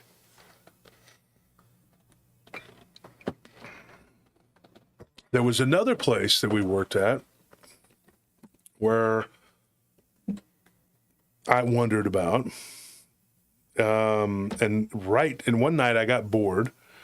And so I see this building in the distance, and I decided to drive over there and look. And it is a Chimera laboratory. Now, it doesn't say it on there. It doesn't say, hey, Chimeric Labs. Big sign with lights. Monsters here. Yeah. What is it on? Speaking of, what's that video? Rampage we were talking about? Chimera store. What were they? What was it called? Something Labs, Scum Labs, or something. Yeah. It doesn't say it on there. Hey, we're over here making some monkey people. Evil Corp. But that's what it was, and it said, and literally when you go up into the facility, and there was a guard shack there, and the arm was up. And so I look, and the guy that's supposed to be stopping me, he's like this. So I'm just like, I just drove in. I didn't give a shit. I said, you know what? This was years ago. I decided to go and snoop around. I'm like, come on, gang, let's go investigate, which really was just me. And so, you know, just talking to myself. And so I drove in there and literally on their little deal, when you walk up, you know, when you look, it says it on there what they do. And they're like, you know, leading research and whatever, and blah, blah, blah, genetics and all kinds of weird shit, basically names of things that are saying, hey, we're splicing genes here and we're making weird shit. There's Chimera and all kind of unstable phenomena in this building. And then while I'm sitting there reading about, you know, what is their little crap or what they do, whatever, the leaders, whatever, when there was some name, I forgot the name of the place. It had like some initials or something. We're leaders in the field of bullshit. And this guard comes up and he's got his gun drawn. Like he's not playing around. He's wearing a white shirt and black pants. And he's like, excuse me. And he's not pointing it at me, but he's got it like right here. And then he's like, he's radioing. He's like, I got him right here. And I said, well, the guy at the front let me in. And he was like, yeah. He's like, okay, you're not supposed to be here, sir. And he's an African American guy. He was nice about it. I said, hey man, I was wearing a uniform, and he goes, you're security? I was like, yeah, I work around the corner, and I got turned around. I said, I'm sorry, I didn't know where I was at, and I made up a story.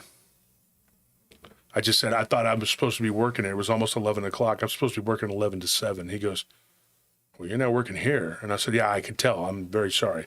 And this other fat dude comes up and he's like, come on, John Wayne Gacy, grabs my arm. And I'm like, you don't have to touch me. I'm going to leave, you know, whatever. And he's like, well, I don't know what you're doing here. I said, I got lost, John. He's like, my name's not John. I said, well, whatever, Gacy. He looked like John Wayne Gacy, literally, you know. And so I said, all right. So I went and I got in my truck and I left. And him and the dude just followed me out. They, you know, got in a golf cart and so I left. But it was a genetics lab. Yeah. That's what it was. So that place, those things would have had to go quite a ways to get to where this place was.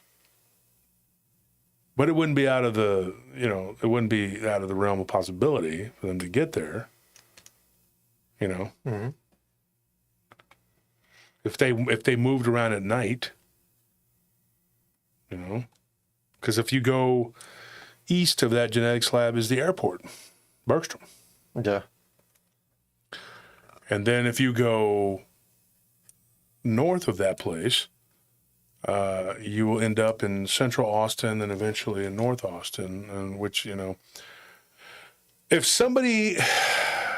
these things moved further to the east and then went straight up and they went out to where the toll road was, which wouldn't be that hard to do at night under the cover of darkness, and they just kept moving, they could easily get going from the toll road. It would be a lot quicker. Because they could use the carpooling. I'm joking. But, you know, they call could, an Uber. They could get there, yeah. So talking to this guy, I asked him another question, and I said, look, man, I said, I'm going to tell this story on, my show. You know, give me as much information as you can about it. He goes, what else can I say? He goes, the guy at the store said that he had seen one the first time he saw it. He was taking out the trash, so he had seen it before. He said another time him and his girlfriend were outside, and he goes, and they were smoking cigarettes or whatever, and one of these things scampered across the parking lot, and they were able to see it on the camera.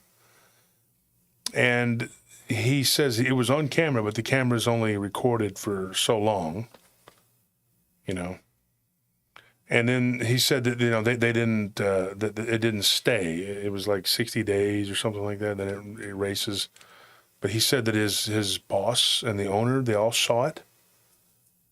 And they didn't know what it was. It ran kind of like a primate, but it was definitely not a primate. It had a human-looking face.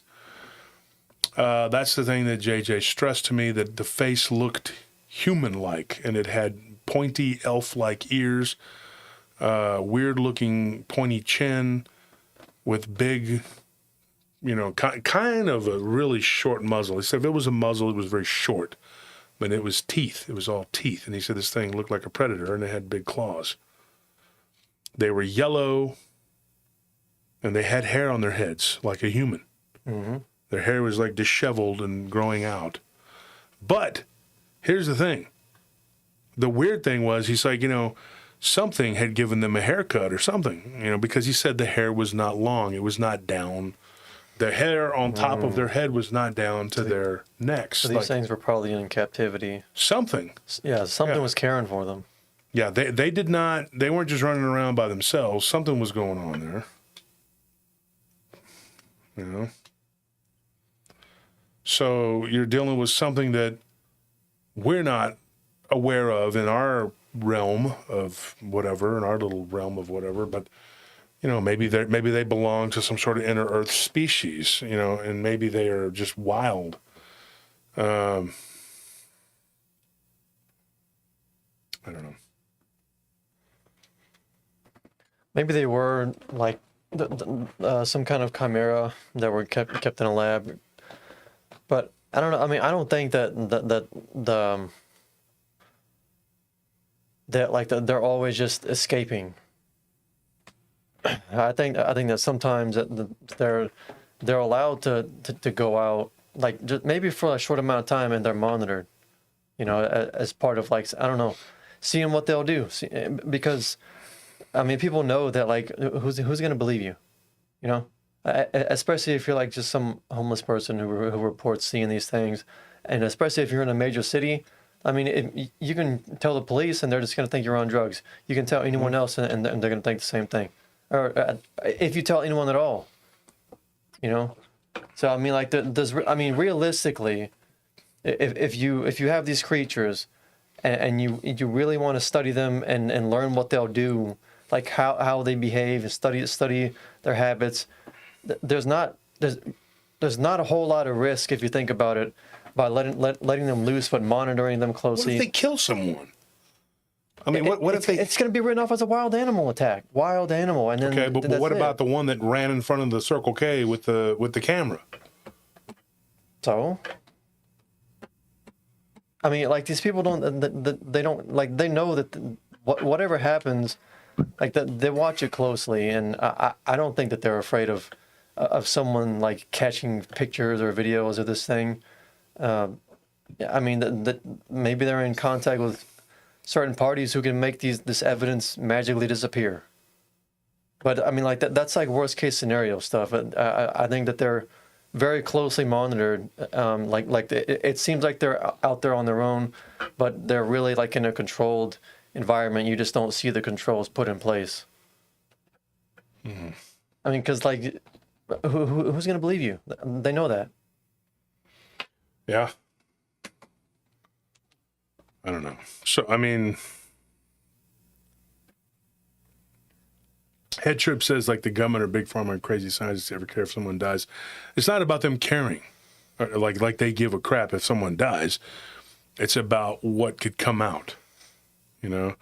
I don't buy the theory, and I'm not, I don't agree with you that they would let these things out to just roam around in the city. Maybe out in the country somewhere, Now, this would be on the edge of town, though, too. I mean, it's not heavily populated there. But why were they in that abandoned house? Bless you. Sorry. But why? And then the thud that he heard, were they dropping out of the attic? Were they staying up in the attic or what? I don't know. I have no idea. Oh, gosh.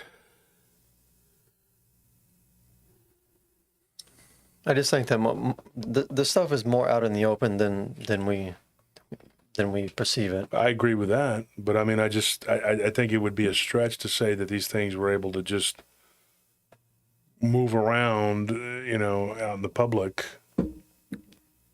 I mean, because the old stoner guy, he admitted to seeing them before this witness saw them. And I mean, like, nothing happened. There wasn't like word on the street about these things, or there wasn't any news headlines. There was nothing. I mean, this guy knew about them. He saw them, and I mean, what could he do? Who could he tell, if anyone? You know, who's going to believe him? Maybe he did tell a bunch of people, but so what? I mean, nobody's going to buy that.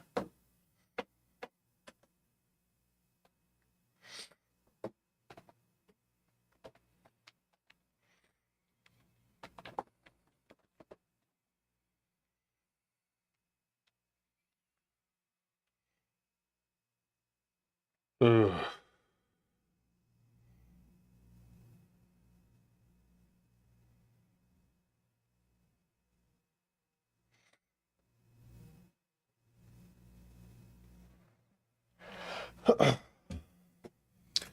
So anyway, I hope I don't get sick. The thing has been recalled.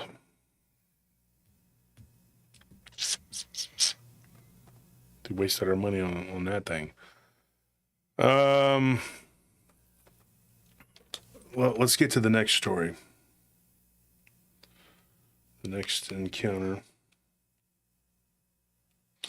Well, I mean, okay, so we're talking about Dogman, werewolf type creatures. Let's just stay on that subject here.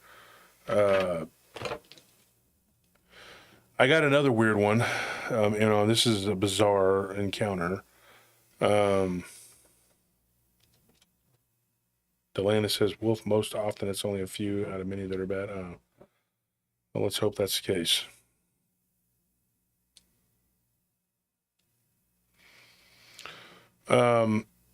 There were some guys when they were kids and they were living in Chicago, and they lived in a really bad area of Chicago, and I can't remember the name of the complex they said they lived in. Messages here. Hold on one second.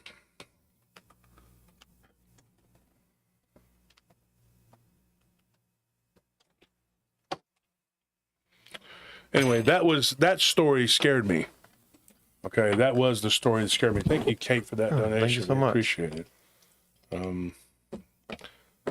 The story that story scared me because when he was telling me the story, like I could feel the hair stand on my body, and the description of these things was so unnatural and so awful that it made me feel uncomfortable. You know, just listening to him tell it.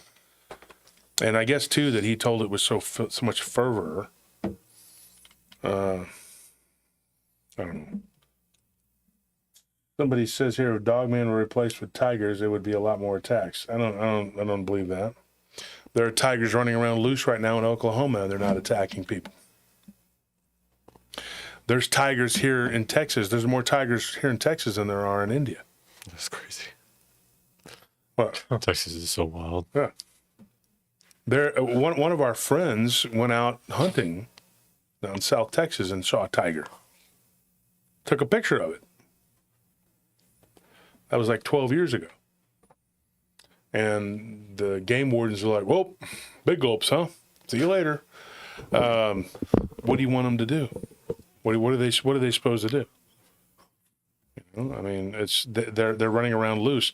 I don't think dogmen are nice. I don't think that because some people see them and get away, there is a misconception. I think they're mistaken indifference for niceties.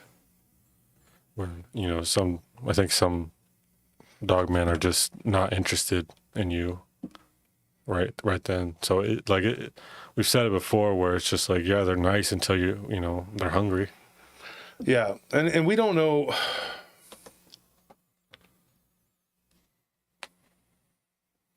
You don't know what kind of creatures they really are. That's the problem. People have this. They think that dogmen, aren't going to do whatever, and there's these people that have gone around saying that they're not going to hurt you and that they're It's nonsense because, I mean, this thing, you look at this thing. I mean, why would it need those teeth and those claws if it's not doing anything with them? Yeah. I mean, the thing is built to do things to people. That's what they do. And people have this weird sort of like fairy tale ideal in their head that these things are, not only are they benign, but some of them even act like they're good. Like they're, oh, you know what they're there for? They're to protect us from other bad things. Yeah, bullshit. You think that, why? Why would they protect you? That thing's a killing machine. Mm-hmm. I mean, there's people that have been attacked by sharks within like close proximity to dolphins. And they're like, I thought dolphins would protect me from the sharks. Why? The dolphin's going to go and risk its life because it doesn't have antibiotics to heal the wounds and stuff. If it gets attacked, if it gets hurt, if it gets nicked, even it could be dead. Mm-hmm. Why would it go out and risk its life? Because the sharks were probably trying to eat those dolphins, and then they saw you and just said, you know what, you're an easier meal. I'll just take you. I think people have a lack of respect for nature or just certain creatures. I mean, why would an apex predator have a need to be nice? They don't. You know, this thing, if it's even you know, a part of what we're doing, I mean, it's If we just to pretend me for a a lot of second. it. Do what? I said if we just pretend for a second and even like step into that world where they might have some kind of physical understandings or whatever, where if that was just it alone, why would they be nice? You know, and then in a spiritual sense, like that's even worse because we already know that spirits can be varying from, you know, decent to all the way to malicious. So I just don't understand where this comes from, where people are mistaking these creatures for nice things. Yeah, it's just like disconnect or something. I don't know. I argued with somebody the other day, and she had seen one of these things near Livingston. She's like, I heard you talking about Livingston on your show a couple times. You know, there's been something we've talked about. And she said she saw one near that area. And there was a picture, speaking of tigers, there was a picture that someone claimed to have taken of a tiger near Livingston. Now, here's the weird thing. Some guy came forward and claims that he took that picture, and then someone else said, that's not true. I took the picture, and that guy's lying. And so then the other guy says, no, I did, and it was all just a big scam joke, whatever. But then people are saying now that he is hoaxing. So we don't know what to believe, but it wasn't like it was some shocking thing to me. Because like I said, a friend of ours was hunting north of the Rio Grande Valley, and he saw a tiger. And took pictures of it and showed us at Christmas. This is like 12 years ago, but still happened. You know, they're there. They're there. They run around there, you know. Mm-hmm. I know Tex, a good friend of mine, he goes to Brown Springs, and I tell you right now, there's tigers running around loose out there. You know, when we were out there at Turkey Creek one night, we were doing our little investigation, kind of whatever. We heard what sounded like a lion roaring from across the lake. And we're just like, well, it sounds like a lion, but it probably was. You know, there's a lot of exotic pets that roam around out here in Texas. Yeah. So, you know, I know another guy who saw a lion. I mean, he was heading near what's it called? Out in West Texas. Another weird place. Elkhorn. What's it called? Right outside of when you're going toward Van Horn.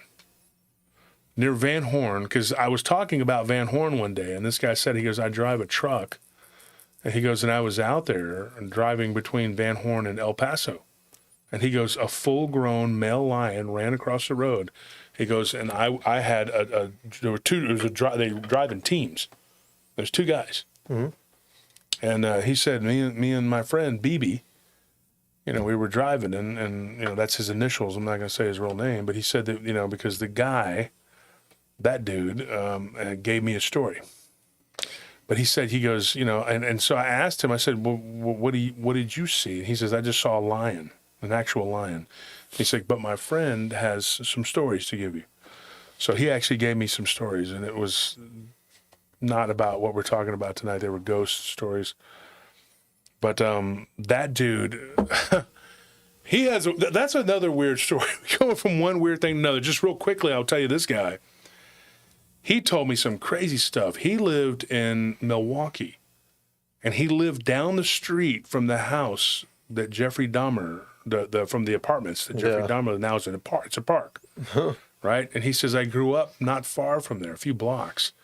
And he said that when he was in that park one night with his kid, he was there, and he said, it was weird, to know that that's where it happened.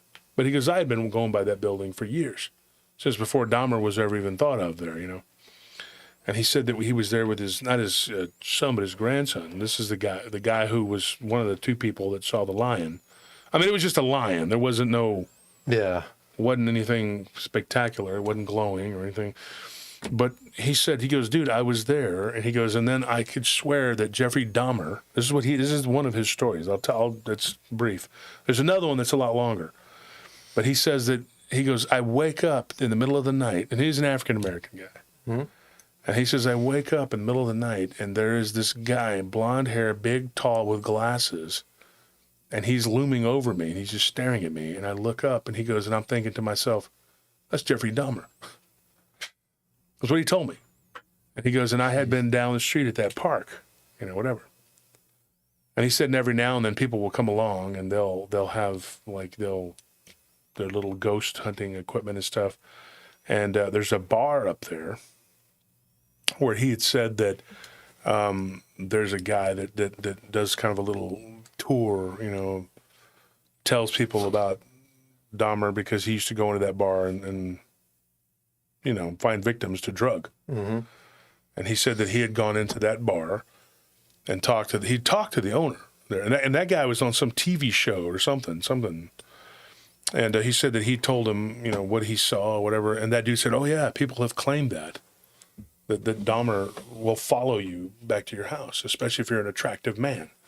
And I said, so are you telling me you're an attractive man? I think you're lying, sir. Mm-hmm. But BB, don't be lying, BB. Or Bubba. We'll call you Bubba. So that means if we go to investigate that St. Anthony? Yeah, because Dahmer won't follow him. I won't have to worry about anything. Yeah, because he'll be intimidated.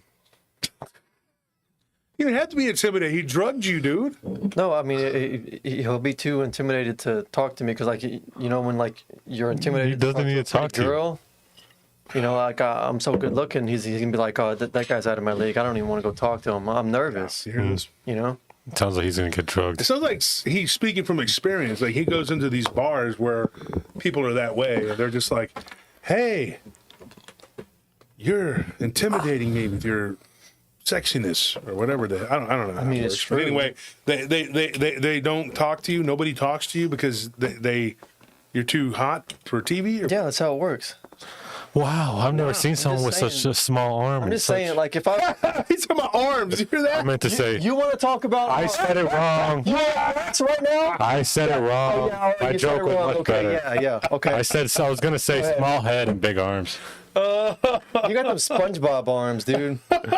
Man, pumping iron, and his bicep looks like this. Oh, look at you. You gotta try your best. Not like a finger. We'll do the finger there. You got your hand in the way. I've been pumping iron, yeah. Throw your body all you want. That small head isn't going to change. Speaking of SpongeBob pineapple head. That. Dude, you guys are too nice to each other, man. God. All I'm saying is that if I were into dudes, I would only attract the best, top-tier, good-looking dudes, okay? So Jeffrey Dahmer, he's not a good-looking guy. So he'd be too intimidated to talk to me. When did ugly people start to talk about how good? Well, no, I mean, there's a lot of charity events going around. You're just jealous because Dahmer would definitely see you and think, oh, that guy's in my league. I can go up and talk to him. Yeah, because I'm extremely attractive, but approachable. So you guys are you're just explaining that you're unapproachable. I mean, I'm approachable. People love coming and talking to me. There's an argument going on about who would be more attractive to a guy that eats people? Yeah, That's really what we're doing here? Yeah, and that's the least of my concern. and it would be me, so I'd be safe, you know, because he'd see him and be like, I'm sure that I can get this guy to like me. He's in my league, you know. Yeah, because I'm approachable. I don't judge people. Obviously, you saw Dahmer and like, well, this guy. No, because he's disgusting. You're just not like. He's not someone that I would ever. Not as attractive as me. I could have probably changed him. You never know. And Wow. You don't have the face. You don't have the body. It's just not there. Well, here's the thing. I have such a good face and personality. Like, I don't need to work on my body. You have to try your best. That's why you wear hoodies to in the wear a summertime fraction. to hide your little tiny SpongeBob arms. I do it because it's 100 comfortable. degrees outside. This guy's wearing a hoodie. Yes. All right. Well, I don't know. It's a lot of jealousy coming from that side, it seems like. Oh, okay. Like, he works out all the time and he still has to talk about my body. It's not good enough that he's big. It's not that I work out all the time. It's that you work out never. That's the problem. If you want my body and you think I'm tasty, Jeffrey Dahmer will let you know. Weird conversation, folks. I don't even know how we got on, like, why these two are competing for the ghost of Jeffrey Dahmer's attention, but it is whatever it is. You know, I can't tell you what's going on. D Truth says arm wrestle. Yeah, well, that would be an easy one. That wouldn't be fair. Send them both in and see who gets followed. Works for me. First one dies wins. Whoever gets drugged and choked.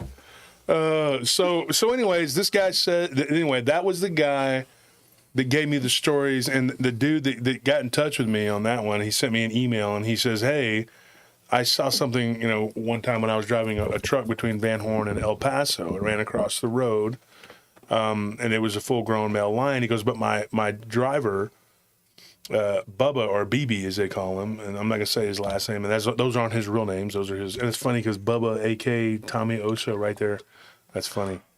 But so he said, look, you know, I lived up in Milwaukee, and he told me that story, whatever, or emailed it to me. But it's crazy. Like, there was another one too. Now here's what's weird. There were these two brothers. They're also African American, and they were in Chicago, and they lived in a very bad area. And he said, one night I heard you on the show talking about Cabrini Green. Well, yeah, I've been there. I've been through there, and I know it's not there anymore. It's just rats the size of dogs. I kid you not. I spent the summer up in Chicago, and I got some family up there. And so what's really bizarre about Chicago is that like every one of those complexes is like haunted, and people see stuff, man. They see crazy stuff. So I had a friend that lived up there years ago, and his name was Monty, and he was a true gang banger. You know what I mean? You've heard me talk about 8 Ball. You know I'm talking about? The Cuban drug dealer guy, whatever. Who's no longer around anymore. So, you know, I can say that somebody had said that they had broken into his house and they found a human hand in a jar in his. This happened here in Austin, well, out by the lake. And so, but this guy's now deceased. So it's, you know, who cares? Who cares about the guy, because, you know, but who cares? I can say it, you know. But there was a guy named Monty who used to hang out at a club called Empire that was run by some friends of mine, and it was a black club. Mm-hmm. And that dude we were telling ghost stories at the end of the night one time at Spirits. It's another club right down the road, right down 6th Street from they're all haunted, all a bunch of weird stuff going on there. And it was called Spirits, literally. That was the name of it. It was called Spirits. Yeah.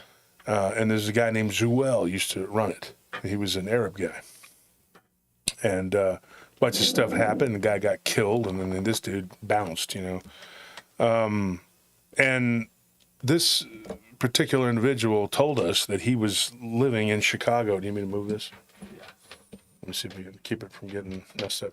So he was living in Chicago, and he says, dude, he goes, there was a guy who had been shot and killed. He was such a violent dude. He was Haitian. And he was a murderer, and he had shot and killed multiple people, and the police were looking for him. And so somebody in his building where he was at when he was a young teenager, he was like 13, shot him. They capped this dude. And he says, dude, for months, if not years, he goes, you know, I think it was probably over a year at least, you know, he goes, people were seeing this dude. He would be in the stairwell. People would smell weed and they would see him and they would talk about this guy. And I can't remember the guy's name, but they were like, he had some kind of nickname or whatever. Like Nickel or some weird goofy name or something. You know, it was like some dime piece or some crap, you know. Quarter pound. Yeah, some shilly shit. I don't know. Anyway, the guy, but he said, nickel dime. he said when I was little and I was a kid, you know, he goes, I was walking up the stairwell and I see him. He goes, and I walked past him. And this is an interesting story. I know Dee was there when this one was told too, probably Scorpio too, and Squid and Starscream might have been there. I don't know. We were all there hanging out one night at the end of the night talking at Spirits. And he says, dude, I walked by the guy. And he said, the guy that shot him like 5 times in the chest, right? He hit him 5 times. He unloaded an entire magazine into the dude. And it was a bounty hunter that was looking for him. Mm-hmm. And so he said that this dude shot him in the hallway of this apartment complex. And he said that, he goes, I was 13 years old, and he goes, and I hear this breathing, like, you know, he kind of did it like that. Yeah. You know? And he said he walked up the stairs. He goes, and I look up, and I see this dude looking down at me. And he's got this do-rag on backwards, you know, kind of like how Tupac used to wear his do-rag, you know. Yeah. And he said, I walked by the guy. He goes, and I could smell like what smelled like something burnt. And it was a mixture of like gunpowder. He goes, years later, you know, using a gun, you know, he goes, I figured it out. It was gunpowder and it was sulfur. He goes, and I looked at the dude, and the dude just stared at me with these like sunken in eyes, and he just watched me as I walked up the stairs. He goes, I had to walk past him. And he goes, and I was just like holding my backpack and like, you know, walking past this guy. And he goes, and I looked at him, and when I caught his eye, he was staring at me. He goes, he never blinked, and he watched me as I walked up. He just kept looking. He goes, and I remember it being him. Dimebag, that was his name. And he said, I looked down, and it was Dimebag. And he goes, and I remember it was him. And he had this like sort of like Swisher Sweet cigar smell, you know, to him too, like from smoking weed, you know, weed. Mm-hmm. And he said, I looked down, I looked back, and I looked over the rail, and he was gone. And he goes, and he was there. I know he was there. Huh. And he says, and I just walked up, and he goes, and I ran, you know, and I told my mother, and she said that this went on for months, you know, for a while. He said, and then him and his mom moved. And then, but I guess for like a long time, this guy haunted that place. His spirit was so powerful, tangible. People would see it and they think it was a flesh and blood guy. And even a police officer claimed to have spoken to him. He was looking for a suspect, and this dude, he said this guy walked out of one of the apartments, and he asked him if he had seen. It was the apartment he used to live in. He said if he had seen such and such and such, and the dude didn't speak, he just pointed. And then he turned around and said to say thanks, and the guy was gone. Huh. And then when he was walking back after he looked for that suspect and the guy had fled, he'd gotten away, this police officer looks down and he sees blood drops everywhere. And so he said that at one point there was one of his homeboys, as he called him, he said that this dude had seen this guy standing out in front of the building, and he walked up, and the dude did his shirt like this, and there were holes in his chest. He showed him the holes, and he was just like opening his shirt and standing there with his mouth open, just kind of like that, you know, like he was dead. And the dude, like he said, he was just looking at him like, what the hell? You know, and so he opens the cage door that they used to get into the apartment building, and he turned around and looked back, and the guy was gone. He was like, what the hell was that? But that was a story that dude had given us a long time ago. And I got a lot of stories from bouncers and bartenders. You know, there was a similar one. You know, we like to go to Port Aransas, you know. There's a similar one from Padre Island where this girl had said that a guy that had drowned there during spring break back in like the early 2000s or, you know, whatever it was, the 90s, whatever. And that they were there partying and whatever. And either he drowned or he OD'd or something, but he was in one of the hotel rooms and people would see him. Like they would rent that hotel room And then he would be out there on the balcony, like looking out over it, and he would turn around and they would see him just looking like a dead person. And then, of course, they would run out, and then they'd say to the hotel clerk, hey, there's a guy, you know, whatever. And they're like, oh, yeah, that's just so-and-so. He died. But he's still roaming around the hotel, you know. And you get those kind of stories all the time. It's so weird when people become accustomed to it. Yeah, you're just like the hotel clerks. Yeah. And we've worked many hotels where it's just like that. They're just like, yeah, that's, you know, I don't go to that floor. Mm-hmm. Here's the towels. Take it up there. You're like, yeah, like the one. You just said you don't go up there. Like the one hotel that we did security at, when the guards would, they would see like a little girl crying in the stairwell, and they'd look away. I heard it. And then she'd be gone. Yeah. And the night clerk, that Nigerian guy, he told me the same thing, that he saw that he would go in the stairwell, he would hear a little girl crying, he'd see her, and then he'd look away for a split second, or he'd just blink and she'd be gone. Yeah, that's why I just punch little girls straight up now. So I just avoid that whole situation. Because that's the only thing you can win a fight against. But I mean, like, I'm just. He learned that from beating up him. It's practical. You know? Now he wants to be practical. I mean, it's smart. I'm giving you props for you. You're using your brain. You can't whoop me though, so I don't know why you're talking so much. Wow. Oh, really? I trained with can overpower Scipio, you, dude. It was a But yeah, and I champion. can still whoop your ass. And No, you cannot. AJ. No, you cannot. Dude.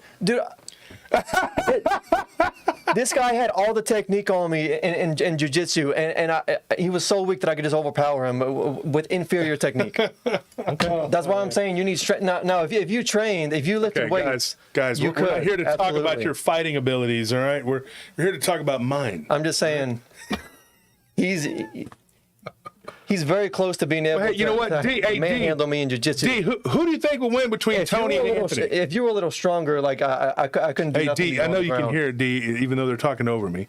D, if you're there, Scorpion and D, you guys, who do you think would win out of Tony and Anthony? Put it in the comments section there. Why don't we throw hands? You got one over there? No. I don't know. I'm not gonna comment. I would say. Well, D spoke. He said Anthony. Where's Scorp at? Scorp there. Scorp's probably crashed out, and he's not supposed to be. You better be awake, Scorp. In fact, text him, make sure he's awake. Supposed to be there. It's Sunday, and there's always a bunch of homeless people that have a parade there on Sunday. I don't know why. They get together and have meetings by the pool. They steal the cushions. To the pool? Yeah. That makes sense. Like what? Yeah. I mean, it's ridiculous. Every time they get new cushions, come on, guys, we got new cushions. Go steal. Don't get the security in trouble. I mean, they can just they can walk into a store and just walk right out with whatever they want. Like the store people literally cannot stop them. They cannot physically restrain them. Yeah. This guy says, seems like the one in the T-shirt is actually mad. I'm the only one wearing a T-shirt. Are you wearing a T-shirt too? I thought you were wearing like some kind of polo shit or something. No, okay. I'm just wearing a T-shirt. D. Anderson says, arguing, very boring, guys. Well, that's what we're trying to do. We're trying to bore the shit out of you. Yeah. So you'll leave. Actually, we should argue even more. We probably should. We welcome. We really should argue the fuck out of you.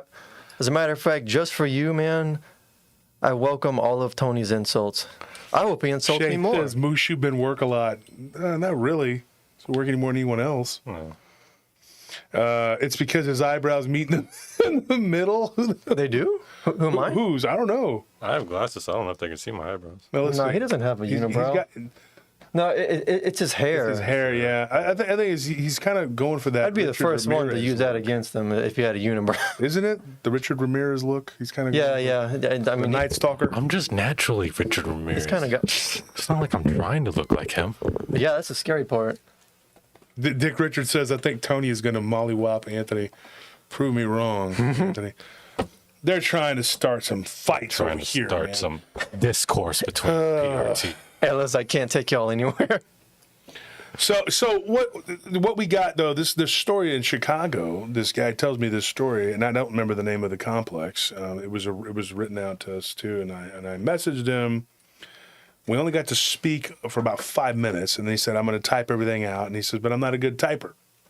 So 3 days later, I got the message. But it's funny because I think that I think he was just busy. I don't think it took him 3 days to type it out. But I made a joke. I was like, damn, 3 days later? Took you 3 days to type it? You really are a bad typer. You're worse than me. Scorpion says, Anthony would win because he at least lifts weights more often and has more stamina, since y'all don't No, I think we were past see that. in the chat. Well, put it in the chat again because we You're don't. late to the. He's over here arguments where, texting me this. I got to read your text about it? Come on now. Like we moved past that like 5 minutes ago. So, You act like we internally need to decide who would win. No, this is more of just a chat thing, a PRT thing. yeah.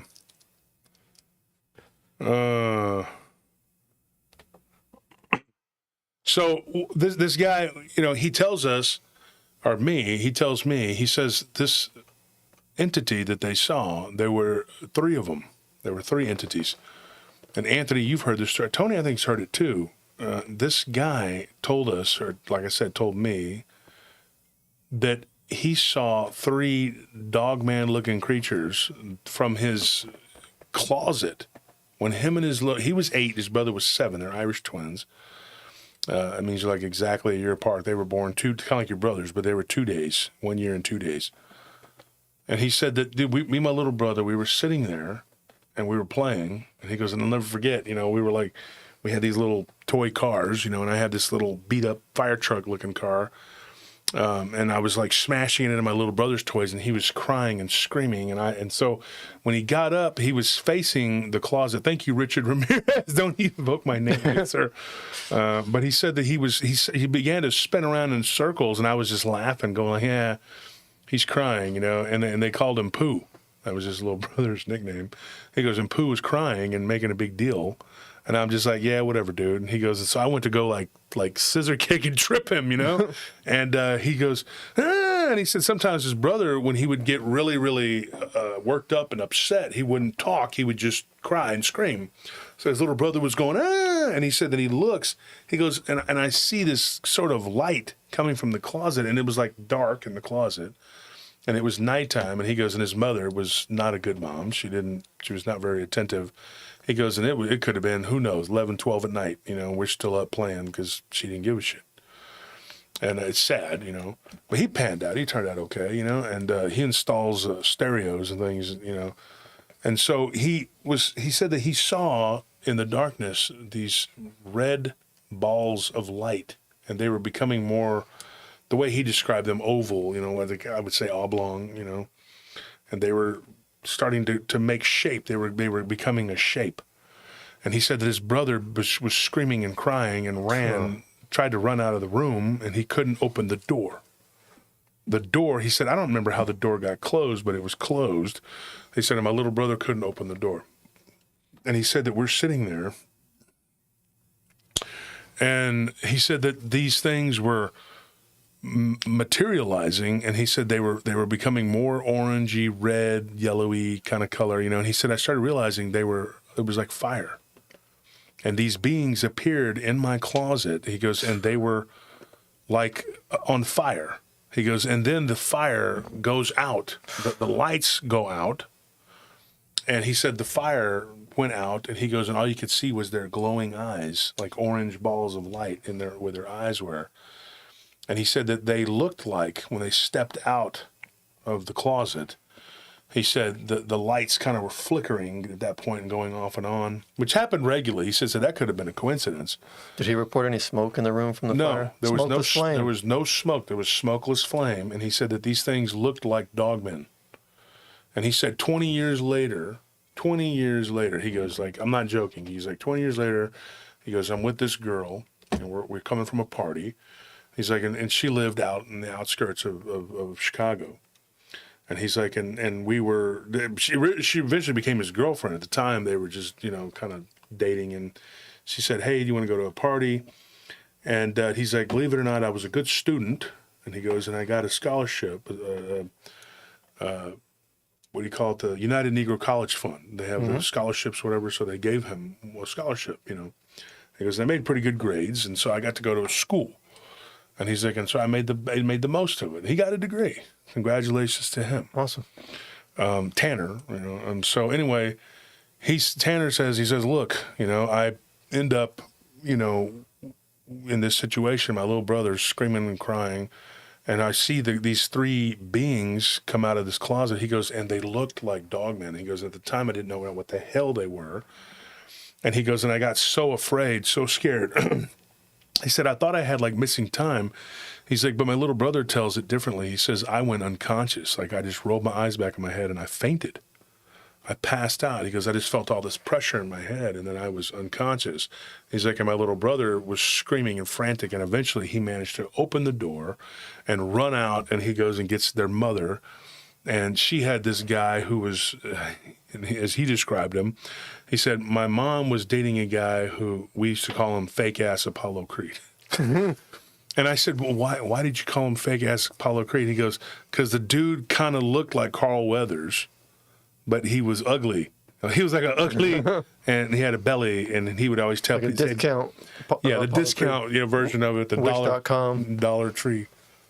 And so he says, he goes, and he would tell people, yeah, people say I look like Carl Weathers, and he would like roll his eyes because he kind of did, but he was ugly, and he said he was big and fat, had a big belly, and he was like, yeah, you're the fat version of him, And he said this dude, when his mother wasn't smoking out with this dude, he was beating her, it's kind of life he grew up in, And he said, so like Flaming Dogman were probably the least, furthest from my mind, at the age of 8. I didn't give a shit about this, and excuse my language. And so then he says, I'm watching these beings, and we talked about this, Anthony.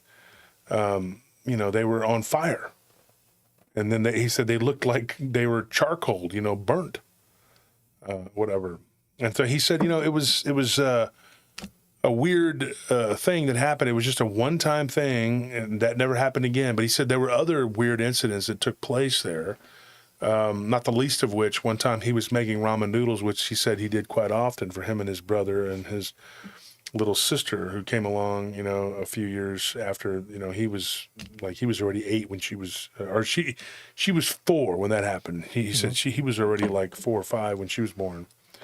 And he said that his mother passed away from a heart attack. He believes it was from prolonged use of crack. Oh, no. And he said, so I raised my siblings. I pretty much had to take care of them. He said, my little brother has a severe learning disability. He's like, but he understood what he remembers it. He's not, he doesn't have retardation. He knows. Yeah. I don't know, what is the word we're supposed to use? Special needs. He has special needs. He's not like somebody who's not cognizant, you know what I mean? Like he knows. And, I know for some people that word is offensive, but I use the retardation all the time in a joking way, but that's not what this is.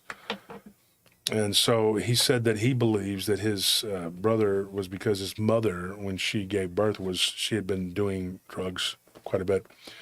When she gave birth to him, she was going through a bout of like being clean, whatever. So he's that to me shows what drug use can do. But he's basically taken on the role of taking care of his siblings. And now he says his nephew, his little sister's son, has what he believes is second sight, and that he can see things. And at one point, he was dating a girl who, oddly enough, lived in that same complex 3 doors down, and he saw something come through the wall that looked like a black entity, shadow-type entity, whatever. It was just very nondescript, though. It was just like in the shape of a humanoid. And he said that he thinks that because that building is haunted by these beings. Now, he said that he doesn't remember a lot of the weird stuff that went on there. He kind of blocked it out of his mind, but he said that his sister saw a lot of weird stuff. And so maybe he had that ability when he was young.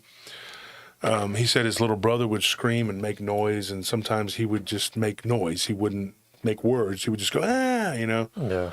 And so he saw this thing regularly in his bedroom. His little brother would scream and point at it, but he didn't see it. Years later, as they got older, his little brother, who can talk and everything else, it sounds like to me he's got Asperger's, but he doesn't. He said he doesn't know exactly what it is. He was diagnosed with a severe learning disability, but he didn't call it Asperger's. He called it something else, but it sounds like Asperger's. And of course, we had a cousin who was like that. And it doesn't, it depends on how severe it is. His case isn't real severe, but he's able to remember and see, so what he saw was what looked like a woman, with like a skull, like inside of like what looked like a nun habit.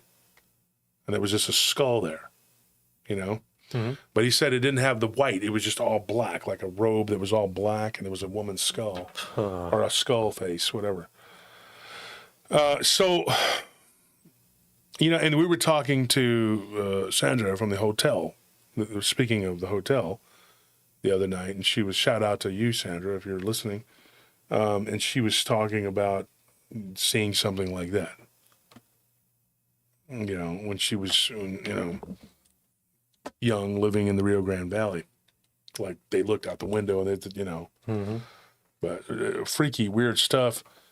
But so back to these dogmen that looked like they were on fire.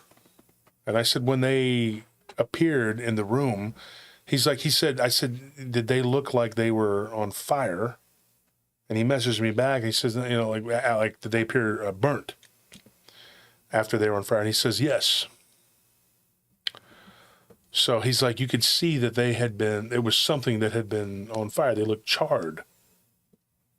But that you could clearly make out that they were some kind of like wolf-headed beings. Right? Yeah.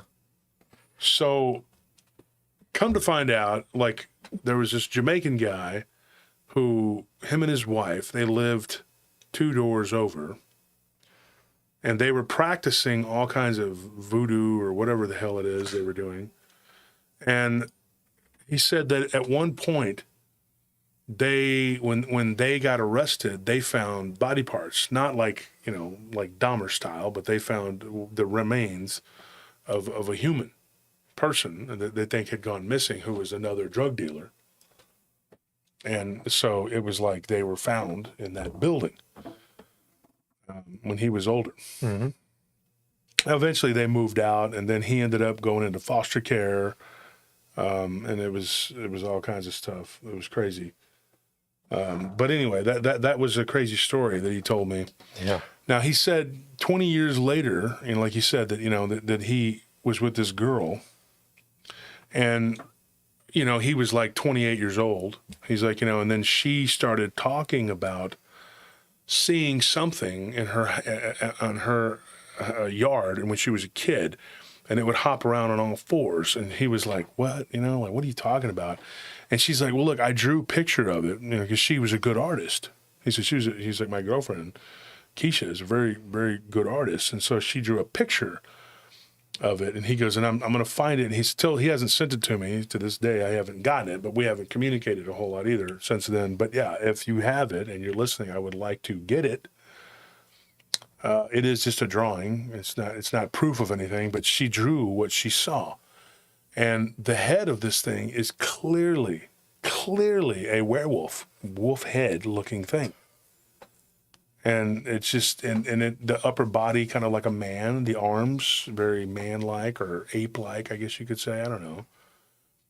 The lower body looks kind of small, kind of like it's sloped down. There again, with the weird hyena shape of these things, But she saw it bouncing around in her yard, and this is in the suburbs of Chicago. When you take it in, all this stuff, with these creatures and whatever, like he's like 20 years go by. I never thought about it. And of course, he's like 40 years old now. He's like 41 or 40, 41, something like that. But he said, when I was younger and I took it in, I was like, when the hell did I see? Mm-hmm. You stop and you think about it. And he says, there's no way that I could have been like mistaken in what I saw. You know what I mean? He goes, because I always remembered seeing like 3 flaming werewolf-looking creatures come into my room, and then they sort of spread out, and then they disappeared, you know, according to my little brother. They were just gone. And he got out of the room, and he said that I went unconscious, and I wake up, and my mom is standing over me, shaking me. And he said that it was, you know, it was a sad thing, you know, because he did think that sometimes maybe him and his brother would hallucinate, you know, but it was from lack of food. Like they wouldn't eat, you know, and his brother would have like these seizures from not eating. No. So it was that kind of thing, you know. And he said that even though the fake ass Carl Weathers was abusive and mean, you know, he would feed them, you know, more than the mom did, because the mom was just wanting to get high. And most of the time he was hitting her or whatever was because she would steal his money to get drugs, and they would fight over her drug abuse, whatever. But he said he wasn't a good guy. And he especially was not kind to his little brother, because his little brother was, you know, he was slow. Yeah, he didn't have the patience He for didn't have him. patience for him, so he would hit him a lot. But it's, you know, the living in abject poverty, you know. And he says, but, you know, he goes, I try to be very patient with my kids and be very, you know, whatever. And he's got 2 kids. The first child he had with a different woman, and she, like, tried to take him away, you know, from him or whatever. And so he went through all this custody, whatever. And then that child has emotional trauma. But what's weird is that child, the first son he has reported seeing weird shadow-looking things that crawl around the walls of his room. And he said that kid said that he saw a werewolf-looking creature one time when he was waiting for the bus to go to school, that he saw something looking at him over the bushes, and it looked like a black, shadowy Dogman type thing when he described it to him. And get this, when his son saw it, he was 7. And then he began seeing these shadowy, like, entities on his wall. So, you know, there's this whole lineage, bloodline thing now. And then he went back and he found out that his grandmother actually would see things too, and that people would come to her and she would dream about the future. And if they would talk to her, she could, like, get answers. She would go to sleep, talk about it, she would pray, and then the next day she would give them answers. So she was kind of like a black female Edgar Casey type person, you know. But anyway, a lot to take in, I know, but it's interesting, the whole dynamics, you know, of that's in play there.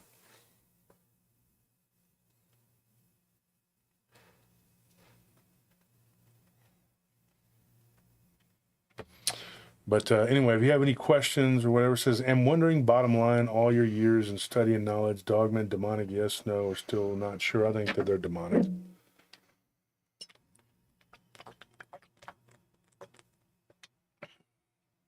And that doesn't preclude them being physical.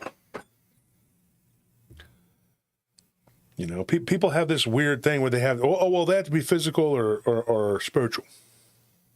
No. They don't.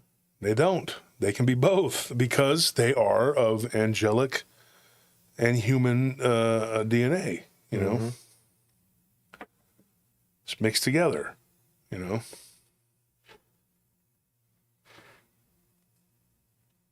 The further away you go, okay, think about how far away we are from Adam. You know, Adam being they say he was the first man, but I mean, like, there may have been men before, but apparently our bloodline, though, is the people we are now, come from him. So if you believe that, then think about how far we are from him. So yeah, we're very physical. But I would hazard to guess the first person that was created probably was not as physical as we are. Does that make sense? Dragon Paw says small-minded people should not be in this field. I agree.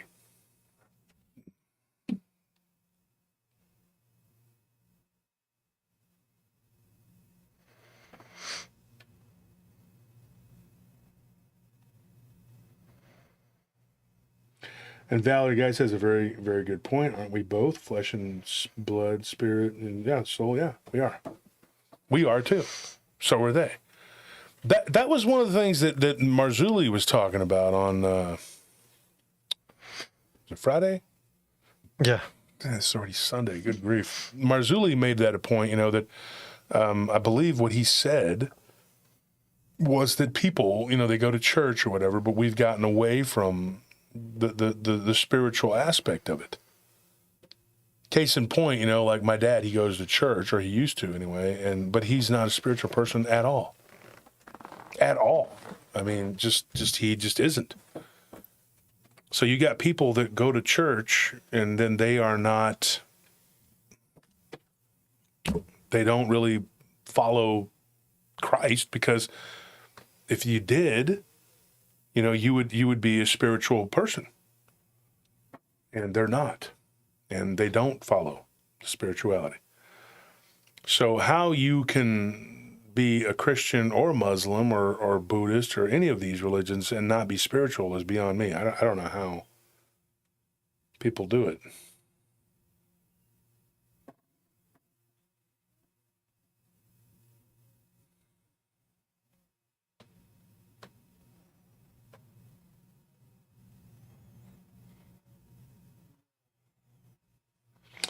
I don't know the answer to that. Head Trip says, Josh, do you think dogmen pick, choose, dogs can smell?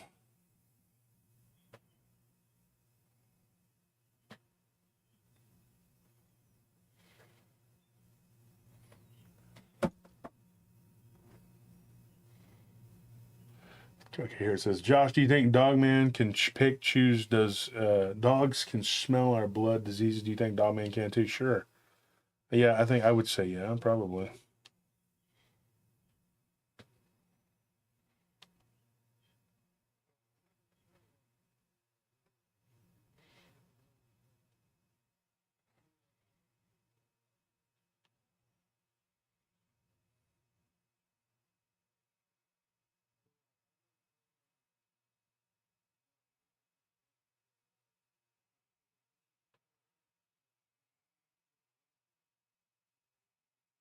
Hmm.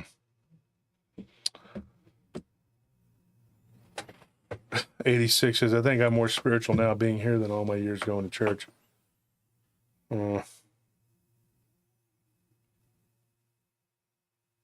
Shauna, you're right. As my husband has said regarding Christians, you don't accept the supernatural aspect of things. They don't even believe what they believe. Yeah. There's a lot of them too. There's some in this field that are fake as hell. They pretend like they, but they're not real Christians. They don't believe with in this stuff. They're doing this stuff as a means to an end so they can make money, but they don't really believe in it. There's a lot of them. Far too many. Yeah, they don't. You could give them a story all day long and they're not going to believe it. They don't care. Now, if they can make some money out of it, they will. And they'll lie and deceive and do whatever they can.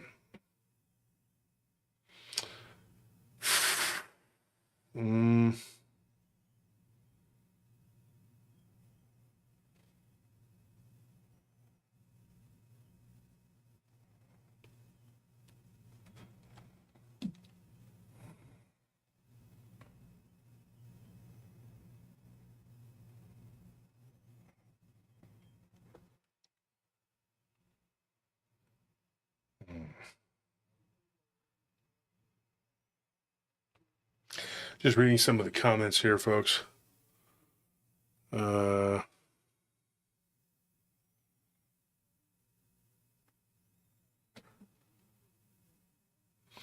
Enrique says, do you think Dogman have to do anything with the missing 411 phenomenon? Yeah, probably.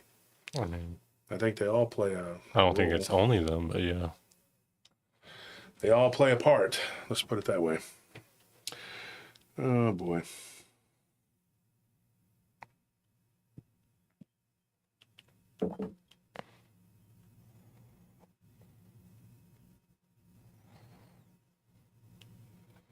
How many of you guys have been enjoying the open lines that we've been doing? We did it last night. I wonder, if you guys have enjoyed that. I mean, do you like that? Is it a good formula, a good platform, or whatever? What do you think? And then Sundays we do this, and then Friday. What did we do on Friday? Friday we Double show, double header. Yeah, we did the L.A. Marzulli interview, but then on Friday after that we did something else. I can't remember what it was. Oh, we just talked about some stories.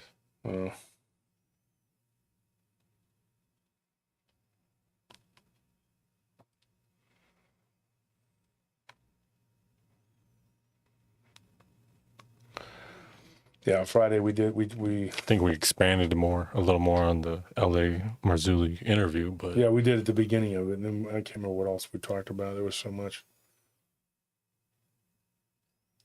yeah, check it out. It just happened this Friday. Dick Richards. If you missed it. And it's going to be tomorrow too. I'm going to have LA back on tomorrow at 6:00 p.m. Central for part 2.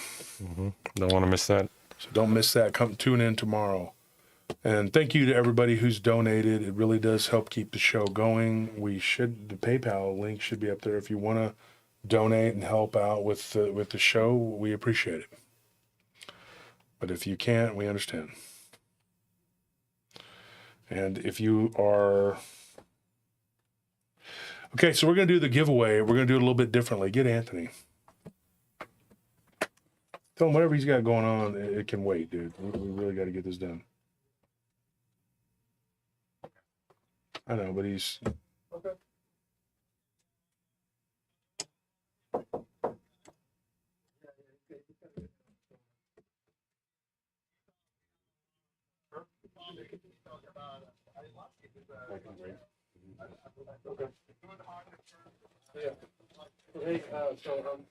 So anyway, he's on the phone with one of the guards doing something with work, but we need to get in here because we're going to do the giveaway, and then we're going to do one more story, and then we're out.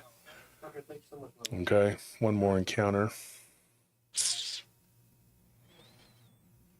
All the guards? Yeah.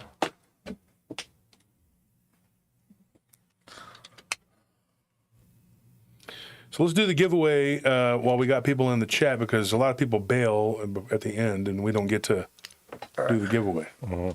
Some people can't stay that late. Remember, it's members only, so if you're not a member, make sure to join so that you can get... Yeah, so the chat's going to be members only temporarily.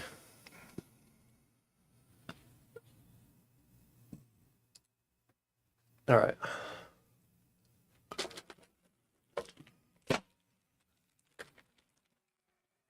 So how many are we doing? I don't know, 3 again? Huh? We'll do 3. All right, so if you haven't won and you're a member, then please let us know, and we'll choose from all the people who haven't won yet.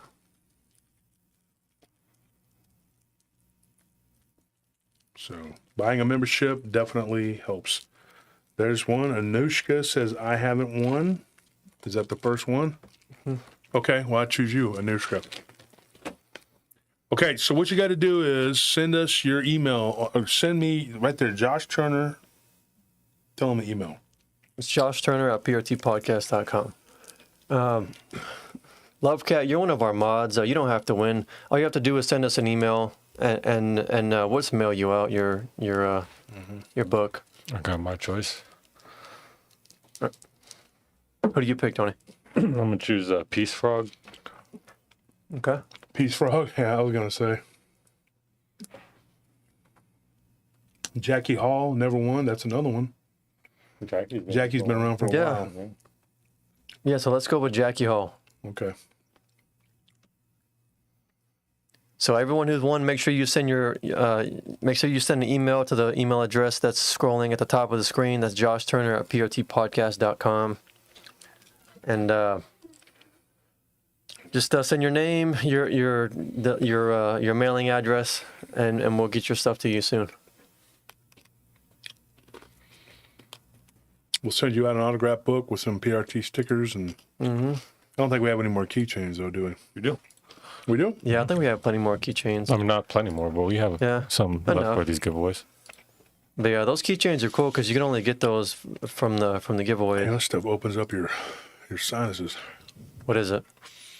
One of Sinus. those Manuka honey mentoliptus things. I don't know.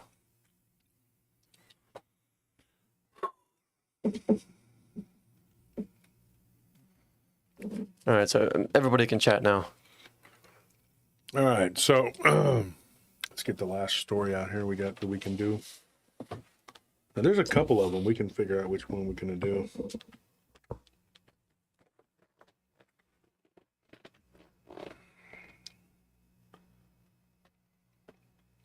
There's two different ones we can choose from right now that we had chosen for tonight to tell.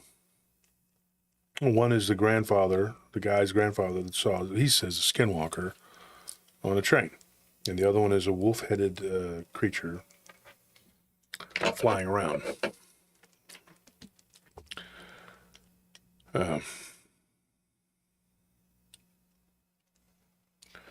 Jaggy Hall says, what do we pick from? What does that mean?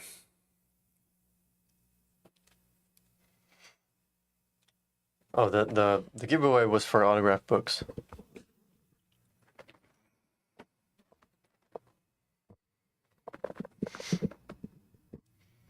Audacious Amber says, flying Dogman. Flying wolf creature, wolf head, flying dog. Okay, so there we go. It's the people have spoken.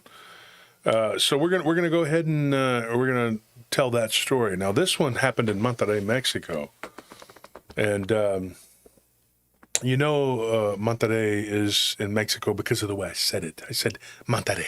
Yeah. If it was from America, I'd say Monterrey. Mm-hmm. Well, reason for all that other stuff. Well, you just put an O on the end of it and it becomes Spanish. Monterrey. Yeah. Lavanderia. It's either Ia or O or whatever. So this story was given to us, and remember we talked about this guy's name, and we thought it was funny because his name was not a... Yeah, it's not a typical Mexican name. God, and I was just about to say it, and it slipped my mind what his name was. Oh, God. Vernon. The guy's name is Vernon, and he's actually Mexican from Mexico. I kid you not. His name is Vernon. Okay, so what this guy told us, though, was pretty compelling. It was crazy. And we've heard this before around Monterrey. Like, there's something going on there. I don't know what it is. But he said that, when he was a kid, his grandfather used to sell elote. And he would go around and he would, have the corn or whatever, and he would sell it. And he said, I would go with my grandfather, and he goes, my brother used to make a joke about third world ice cream vendors, like third world ice cream peddlers, whatever. And we made a joke that they were actually going around selling drugs, and it turned out they were. Some of them here in Austin got busted for selling drugs out of their little ice cream push carts or whatever, He's just sitting there going like, why are they walking around in 100-degree heat in the middle of summer? They're not making that much money just pushing that little cart around because they were selling drugs. Yeah. That's why it was actually worth it, I guess. So he said, me and my grandfather used to go out and we would sell. I would push the ice cream, whatever. And he would sell elote, and then eventually he got a little stand, and then a little elote truck, and ultimately he goes, my grandfather opened up a restaurant right there in Monterrey. Sadly, it closed in 1999, but he said that there was a restaurant there, and he said that they were in the back one day, and he was cleaning. He said this was in 1997. And he goes, and I was a dishwasher.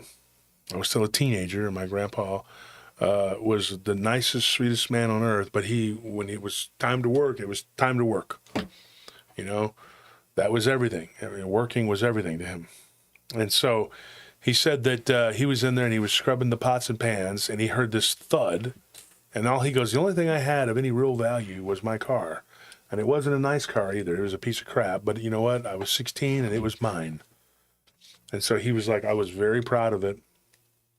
And so he says he goes out to the back and he sees this thing sitting on the hood of it. And he said it was ashen gray. And it looked, in looking back on it, and he goes, I would say now it's probably a gargoyle looking type thing, but it had a wolf's head. Absolutely. He goes, it was like right here down to its stomach, werewolf looking thing with arms, everything. He said, but then these wings unfurled off of its back, and this thing shot up into the air. And he said, I could see the legs hanging down, dog-like, wolf-like legs, and the feet were very much like you would imagine a human foot mixed with like a dog paw. And so he says, I saw that, and this isn't, like I said, this isn't a real long, drawn-out story. He goes, but I saw that back in 1997. He goes, it was October of 1997. It wasn't Halloween yet. He goes, it was a couple weeks before Halloween.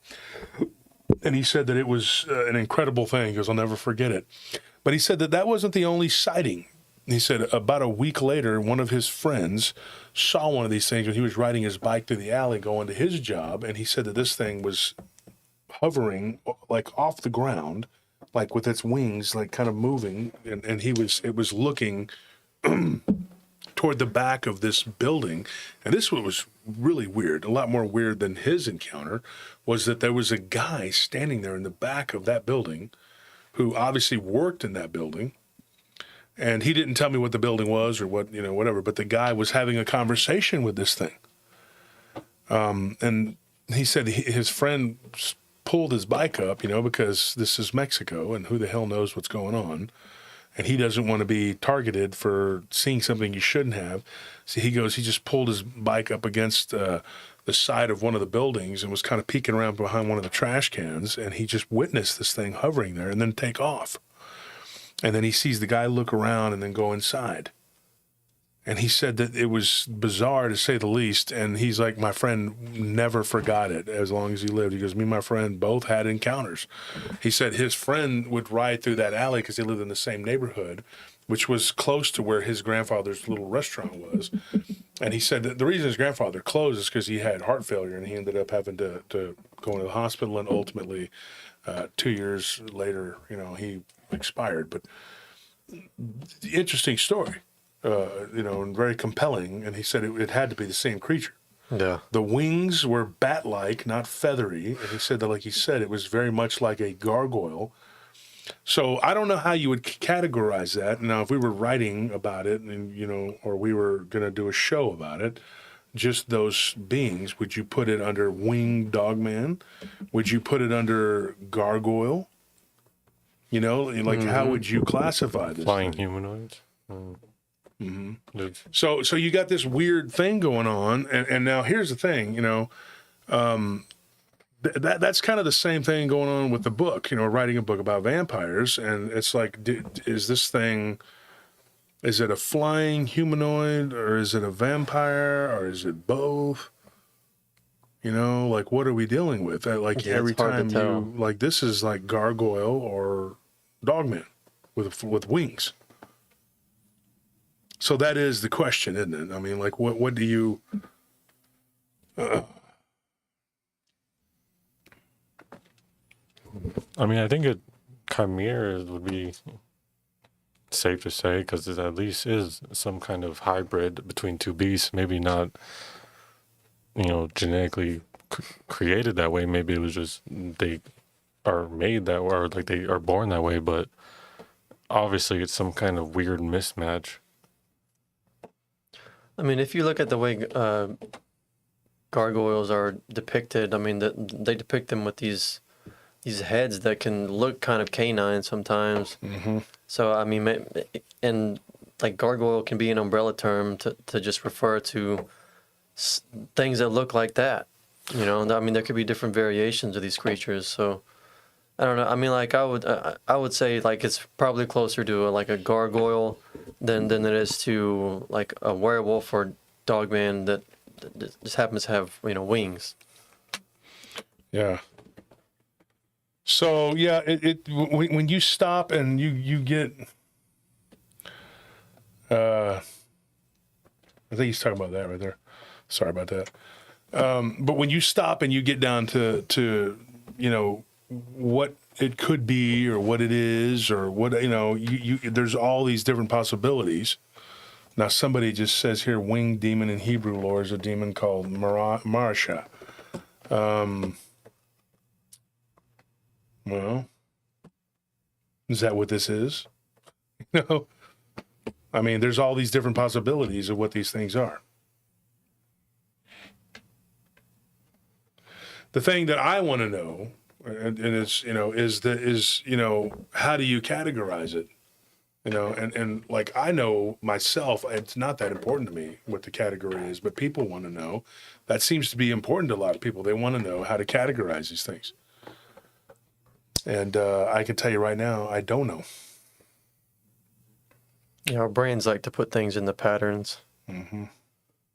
Or recognize patterns, so we put things in the boxes. Yeah. I'll just call it flying humanoid. Well, there you go.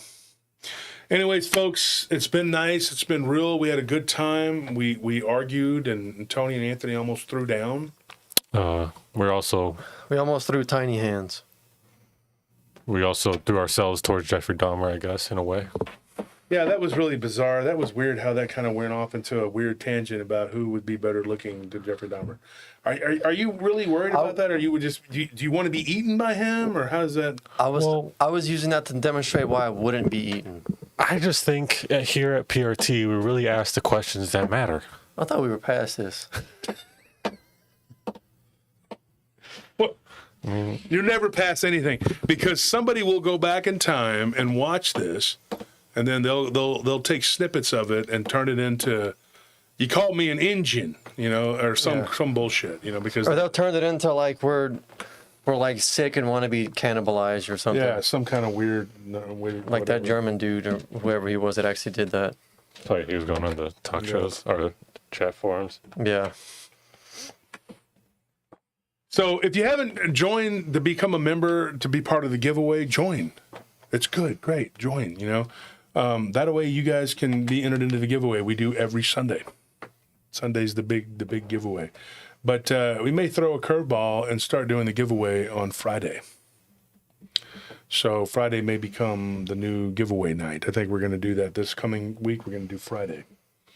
And we didn't get a chance to get to Seven Clay and get our stuff, but we will try to get it this week, and then we're going to show you the new shirts, and we're going to be building, well, it's not going to be, it's already done. We just got to install it. The program, so you can go and order all the neat stuff that we have that is not available on Printful. You can order the different types of stuff that we design that you're going to see, and you're going to hopefully like it. You will like it. You will like it. All right, folks. Thank you for tuning in. Everybody that donated. Thank you for all the people that donated. Thank you for everybody who's always in the chat. Like I said, we're signing off, and there's almost 500 people still here. That's pretty much it. What does Maddie say? Tattoos keep you safe from cannibals. Just saying. Laugh out loud. Wow. Where does it say that? I don't know how that works. I'll take a look. Josh sounds good. PGA and P. Okay. Anyways, guys, thank you. I'm gonna play the music off here so we can get out of here.